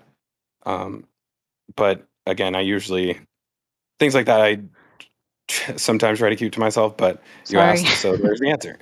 So question though, how does the oil drip through this, like the flooring? Is it going around the flooring or is it going through the flooring? The flooring is a perforated metal panel. It's not a solid floor. Drawworks doesn't sit on a solid floor? No, it sits on a perforated metal panel, which is on top of several beams. And that can hold the weight like that? It doesn't have to be like a steel or concrete type of thing? Apparently. I mean, you can see the beams down here that it sits on. Those are pretty strong. You're basically just putting the floor is mainly for humans, not for the drawworks. You can be fine without the floor. It's just giving that extra support so that they. Hold on, sorry, I'm looking for this picture. Let's see if I can find it before they installed it. I don't know if we're going to be able to get a good shot of this or not. 88, you were right. Oh, yeah, this may do it. This is probably good enough right here. Let me show you guys this one. Hey, Indian Star, can you hear me? Yes, sir. Oh, okay. I was going to ask, it seems like SpaceX is going through an extra level of scrutiny here compared to, say, like an oil and gas. So I was going to ask, how would you compare the environmental impact and the scrutiny of SpaceX compared to what the oil and gas industry gets when they're out there producing it? He's like looking for a picture. You asked him like a big old question. I'm excited to answer that question, but really quickly, you can see right here. I don't even think there is perforated flooring. They may have added it after. And sorry, this is the first image I could find. Maybe there's a. It's okay, GB. I get the hint or the idea. Please carry on. Yeah, so you can see that there actually is no paneling. There has to be paneling at least right here, but yeah, it basically is dripping straight through. Which look at all that dirt. Is to be expected. Okay. And so much GBJ, I dirt. was just messing. Yeah, I know. And Grandpa Joe, your question was? Oh, SpaceX seems to be under a much more heightened level of scrutiny compared to, say, oil and gas production. I know you've seen pretty close in depth both sides. How would you rate that or gauge that? I think that the oil and gas industry is under far more scrutiny than SpaceX is under, and that the requirements that they needed for the fuel farm um, weren't extra requirements. It wasn't like, oh wow, you guys are treating us different. It's just like that's Standard what it is. Like requirement. in my opinion, if they had the right people who had that experience when they were building the tank farm, they would have known that. They So wouldn't they be in the should pickle have they're in now. hired. Yeah, and I mean, I knew it before it happened. I knew that. I know several other people. I talked to several people about it before I ever heard that they had an issue with the tank farm. I was under the assumption that this is not legal. So again, that was one of those things that I just keep to myself because it's like you I don't know. And it's not like they did that on purpose to try and get around it. It's just that they just didn't know. You know what I mean? But that comes down to, okay, I'm building a fuel farm. I should probably have a bunch of oil and gas engineers. Um, so and hiring oil and gas engineers almost isn't enough. It has to be the right oil and gas engineer. Like me, yes, I happen to know that, but I'm not the right guy for it. You want a downstream oil and gas engineer who works at storage facilities. Um, so yeah, I think that scrutiny is normal and it's super necessary. That actually makes me feel a lot better about our oil and gas industry than that they have that same level of scrutiny. Good. Thank you. Yeah, they make mistakes a lot. Don't get me wrong, more than I'd like to admit, but yeah, they definitely have to pay for it in the end once that happens. But a lot of times, oil and gas companies are willing to pay fines in order to Yeah, yeah. it's cheaper to pay the fine. So, I mean, I wanted to ask a big question while we still have 15 minutes left here. So, we're obviously gearing up towards an orbital launch. We have a lot of moving pieces, moving parts. I know it's always the perennial question, but when hop? When do you think everything's going to be ready with what you're seeing in the current state of affairs? We're getting there. I just noticed something else right here. We got some pre-static fire paneling going up on the cryo station for, oh gosh, Where? Right Oh, thank you. there. on the cryo station for the Starship. So these panels were not here before. They're just attaching those now. There will be another one right here, and the reason I know that is because we got one laying on the ground, waiting to be installed right here. Are those pipes cracked? The flex hoses? Or is I That might be yeah, zip ties. yeah, Okay. yeah. This panel right here should go. Which Um, panel? oh, oops. It's okay. Nobody noticed. This one right here Mhm. will most likely end up going on the front side of this. So basically, they're just protecting everything in here from Booster 7 Explosion because it's going to need it. So they should potential. have several panels going up on this here in the near future. I highly doubt they'll completely close it in because obviously you want to get in there if you need to. But they're at least in the process of it. So that's, again, a good sign as far as what like preparations that are leading up to it. Oh, yeah, we should talk about this too because, hey, guess what's not so ugly anymore? What? They painted it nice. It's still kind of ugly, but not. I think it looks good. Hold on, let me see if we got another angle. It's one of those things that looks good from a distance when you cock your head and close one eye. We call that a Monet. Indian Star gets it. No comment. Let me get this good view right here. Look at that. That's all smooth. I mean, you can barely see it, but yeah, that's a nice smooth edge. They got it painted as well too. Let's see if you can see any of the other ones. Dang, this one's like near invisible from this backside. You can see part of it right here, but you can't see the rest of it. This is the most visible one right here, and it looks like they were still in the process of painting it at the time. But yeah, that looks a lot better. I do hope that the next step is to get these ones up here. Obviously, these are far more important, so I think the other ones will come next. But Hey, GPJ, ladder. That's Thomas. I'm more of a stairs guy. You, Jensen, your differences. oh wow, you know what? We completely glossed over this, so I should probably talk about the can crusher thing that we got going on. I think most people actually know what this is, but this is the lid to the can crusher with all of these cables attached to it. I think for the longest time, people were expecting this to get used on an actual booster instead of a test tank. But number one, those would be some super long cables, and number two, uh, I don't think you do a real can crusher test like this next to this in No. case it I collapses. still Not don't a think good you idea. should do that with half a tank. The test I tanks. they got a concrete wall there. There is one live update on that. A load spreader has been attached to the crane right next to that. So we should be seeing testing in a maybe next road closure. And Thomas calls it the top hat, since we were talking about Thomas. Yeah, they're getting pretty close. I mean, this test, I think I'm not sure what they're testing with the with 7.2, other than just that max Q test, but I guess it would be a test to failure like last time, which would be interesting to see whether or not they do test it to failure, because last time a lot of people kind of assumed that it was an accident. But if they do it again, that means it wasn't an accident. Yeah, if they But do the it good again news is, twice, is on purpose for sure.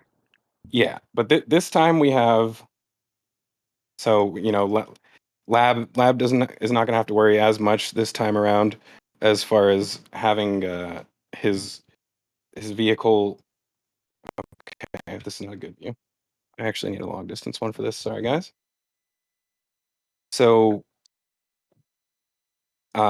last time this entire wall was gone, I believe. Are you looking at Which wall? the Oh, I didn't can stop it. I was crusher? talking about that.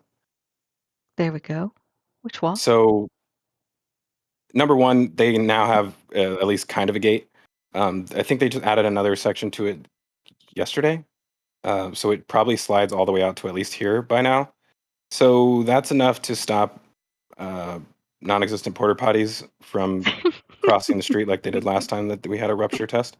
They went running across the street. They were funny. Yeah, that was pretty crazy. Mm-hmm. But that just reminded me. We do have some time left, so I want to go through a bunch of ground images, because these are actually really good this week. Well, they are every week, but there's some things that I wanted to touch on. Go GP. Flying through these. There's a couple of questions real fast, or one. Go ahead. Sorry, go ahead, GPJ. Oh, I was going to ask Mauricio and Indian Star when you thought the rocket might launch, what your guess was. Mauricio, you want to go first? What was the question again? About the first orbital flight, or? Yeah. When do you think the first orbital flight is? Has anybody on the ground told you? I haven't heard anything, but Elon seems to think that, well, he's always pretty optimistic about getting it done next month. But I think everybody agrees in the chat. We did a poll. Everybody seems to think at 46% in August. No. So if you want to vote, go ahead and vote. The poll's up. It's July. It'll be in July. The first one will be in July, ideally on the 22nd. Over optimism leads to heartbreak. You know what? Sometimes it happens, though. There's a 1 in a million chance, and hopefully this is my chance. I said I think a lot of people probably agree with you. I'm a hater. You are a hater. You stop hating. Hey, look, I thought 420 was going to fly, so look at me. Hey, I'm not the only hater. We're only at 386 likes, and we have 528 people in here. If you guys can do us a huge favor and help us get that up before we end the show this week, that would be absolutely amazing. As I continue to go through, I forgot to hit the like button. Oh, dude, you're fired. I'm not watching the YouTube. I'm watching. You're fired. I quit. You can't fire me. No. Oh, too late. You guys check this out. Look at how crazy it is in between these two cryo tanks. Dude, What? that's What? crazy. Oh, that's That's a lot. amazing, though. Can you imagine trying to swap those methane tanks over to liquid nitrogen No. when you got this stuff going on? How do you even do that? How do you even get to the middle piece? There's no way. Get it. This one right here is the, let's see, that was in between the Did you see the Texas truck, GPJ? That was for you. nitrogen and methane tanks. Got some frost back there. I wish we had a shot going straight in between those two. I don't think Where's that's you? what this is. We want a shot that goes straight between those two, please. Next time, please. We're fine. So guys, I should probably grab some more of these ground images right here. So one thing that's also really weird that I wanted to talk about, which is bothering me, is the fact that they started wrapping all this stuff with orange covering, and I just don't understand why. I mean, they covered up the cameras. It's almost like they're expecting like a hurricane or something. I don't know, or a lot of liquid nitrogen be thrown in the air with that test tank explodes. But yeah, this is interesting to me that they're covering all this stuff up because these cameras, I think they need those in order to lift a booster. So if we're going to be expecting booster 7 to get lifted by the chopsticks, then they're probably going to want to uncover those cameras, unless they're thinking they don't need to look in order to aim. That'd be cool, actually, if they can do it without that. When did Spider-Man start wearing orange? Yeah, good question. This Yeah. actually looks like hold on. I wanted to get it from a different view because they've actually done a lot more than just that. Let's see. At first when I saw this, I thought this was on the QD hood. Is it not? I thought No, it it's was. not. It looks like it, but it's not. What is it on the chopsticks? Yeah, this is the stabilizer Oh, bar of the wow. chopsticks. There's 3 cameras down here, and they've wrapped them all up. And there's more cameras up here. There's a camera here that they've wrapped up. Because they're getting All ready this for a cabling. static fire. I don't think so. No? I don't know. It just doesn't look. It looks to me like, I don't know. It's a tough one. It's a tough one to say because when I first saw them on the cameras, I was like, are they about to take these stabilizer bars off? It'd be a good way to Mm-hmm. protect them while they're on the ground, but Mm-hmm. I don't think that's the case. So I'll hold my opinion on that. Sorry, I wanted to go back to the Is that Mega Bay. Nemo? No. Yeah, right. It does look like that. Looks like what, sorry? Nemo? Finding Nemo, clownfish. Yeah, no, I know things. So we got ship 24 here in the high bay, getting worked on. There's not really a lot of updates we're able to see on that one because of the angle in there. And same thing on booster 4, booster 7, which has new chines installed, which we're also unable to see. Not chines, strakes. But yeah, what I wanted to show you guys was the top of the high bay or wide bay again, in case you hadn't seen that, as we are getting close to the end of the show. Sorry, let me just go straight to it. Of course, it was the next picture. So yeah, we got that roof looking really good from the bottom. There's still that one hole, which is if you guys ever watch Raptor's Cam or even Sentinel, sometimes you'll see the scissor lifts coming up through this hole. So I don't know. Several people think that there's going to be some large equipment lifted in here, but I think this is just their access point to the roof. So once they finish up paneling the entire rest of the roof, they'll lift that one panel on top, and then they'll probably have to use that. I don't know if this thing can reach that high, but use the man basket on here in order to get the guy up to the roof in order to put those last roof panels on.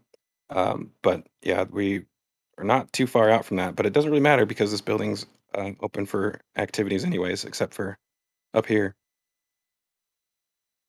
So you're saying there's going to be plenty of room for activities? Plenty of room. Wow, look at this scaffolding. Where's the ladder to get up there? Dang. I cannot even imagine. real fast, and I apologize for interrupting. We have lots of donations. They just did a whole bidding war in the chat.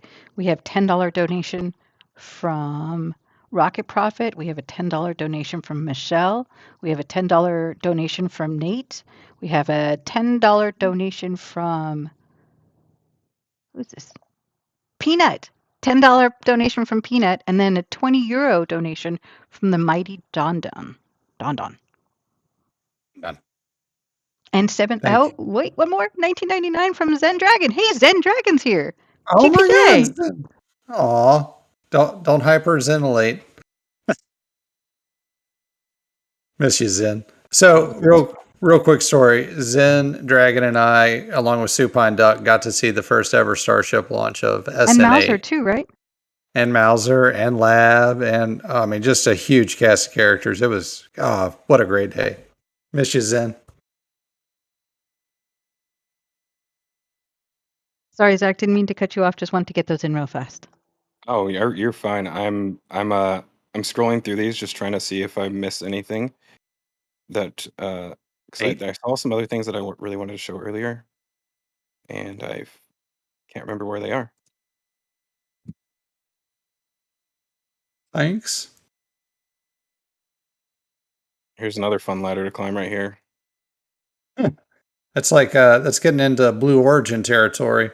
I got to see their lunar lander, and they had a ladder on it like that. I'm not even kidding. I was like, you got to be joking. No way. It is a tall ladder, especially without a spacesuit on. Thank you, Tech Controls. $10 donation. Oh no, $10 Canadian donation. Excuse me. Thank you. We got even more pipes being welded together over here for that methane side. Man, clean water. And if you guys want to go through these pictures yourself, make sure, if you haven't already, to join the channel. If you guys join as a member or a Patreon member, you will have access to all of these photos as well, depending on which tier you're in. But yeah, these are always really fun. And I believe you have access to all of the past images as well. So that's sometimes to me even more valuable, going back through all of the old flyovers. I mean, just this week I was looking all the way back to August 2020 to try and find some stuff. So yeah, it's really nice having access to all that stuff, and you can really see how things have progressed over time. So if you guys haven't done that already, I highly recommend it. And any exclusives that Mauricio drops, you get it if you're a Patreon or YouTube member. And it's YouTube early access, and I believe it's Patreon SN3 and above. Well, you get it from SN1. You get pictures as low as SN1. So I'll be quiet. Go ahead. Mauricio, did you have any wallpaper for us today? I don't have any wallpapers today, but I do want to say I want to thank everybody that donated. It helps out tremendously to buy that new camera. As we were saying, we're having issues with the camera. Not only it was one of those issues where it was actually corrupting the files that we were taking a lot of images of the flyover, and I get home and I find out that some of the files are corrupted, which means that I can't open them on Photoshop. So we lost some of the footage, and we're still troubleshooting to see what it could be. But that's part of why we're doing the camera fund here, and we're almost about I think over 50% covered with the funds there. Yeah. And one other thing I do want to say is for everybody that donated on either Patreon or PayPal or through Super Chat, if you can reach out to us directly through Discord or to Indian Star, we will send you the full gallery for this flyover and the ground shot. So if you want to go through it yourself, but we can might as well just send you the full gallery SN6, which is the highest tier that we have in Patreon. This is our way of saying thanks, giving back to you all, and that we show our appreciation for the donations that we received today. That is super kind of you. I'm excited. I hope you guys are. And I can't express my appreciation enough, guys. Can't wait to see those pictures come out with the new camera. Should have it by a couple more weeks. Let's hope. Let's hope. As soon as YouTube turns over the money. Right? And they take their cut. So it almost is that PayPal's better in many ways. Yeah. So, GB, All right, are we Zach. wrapping it up? What's happening? Yeah, I believe we are at the end of today's show. So yeah, I wanted to thank everybody for being here today. Again, my name is Zach Golden. And again, thank you guys as always. And hopefully we'll see you guys again next week. GPJ? Sorry, I didn't want to just end it there. I'm actually passing it off. Sorry about that. You may take it away. Oh, it's got to be me, right? Oops, I'm sorry. I wanted to say thanks, everybody. Thanks for joining us. Hopefully next week you'll join us as well. And hopefully, I'm still hoping for a double flyover week, but I'm greedy. So hopefully we'll have flyover photos for everybody. Mauricio? That's it. Just thank everybody that joined us today and donated. And we'll see you all next week. Grandpa Joe. All right, guys. Main engine cutoff. Sage separation confirmed. Love you. Bye. And I do.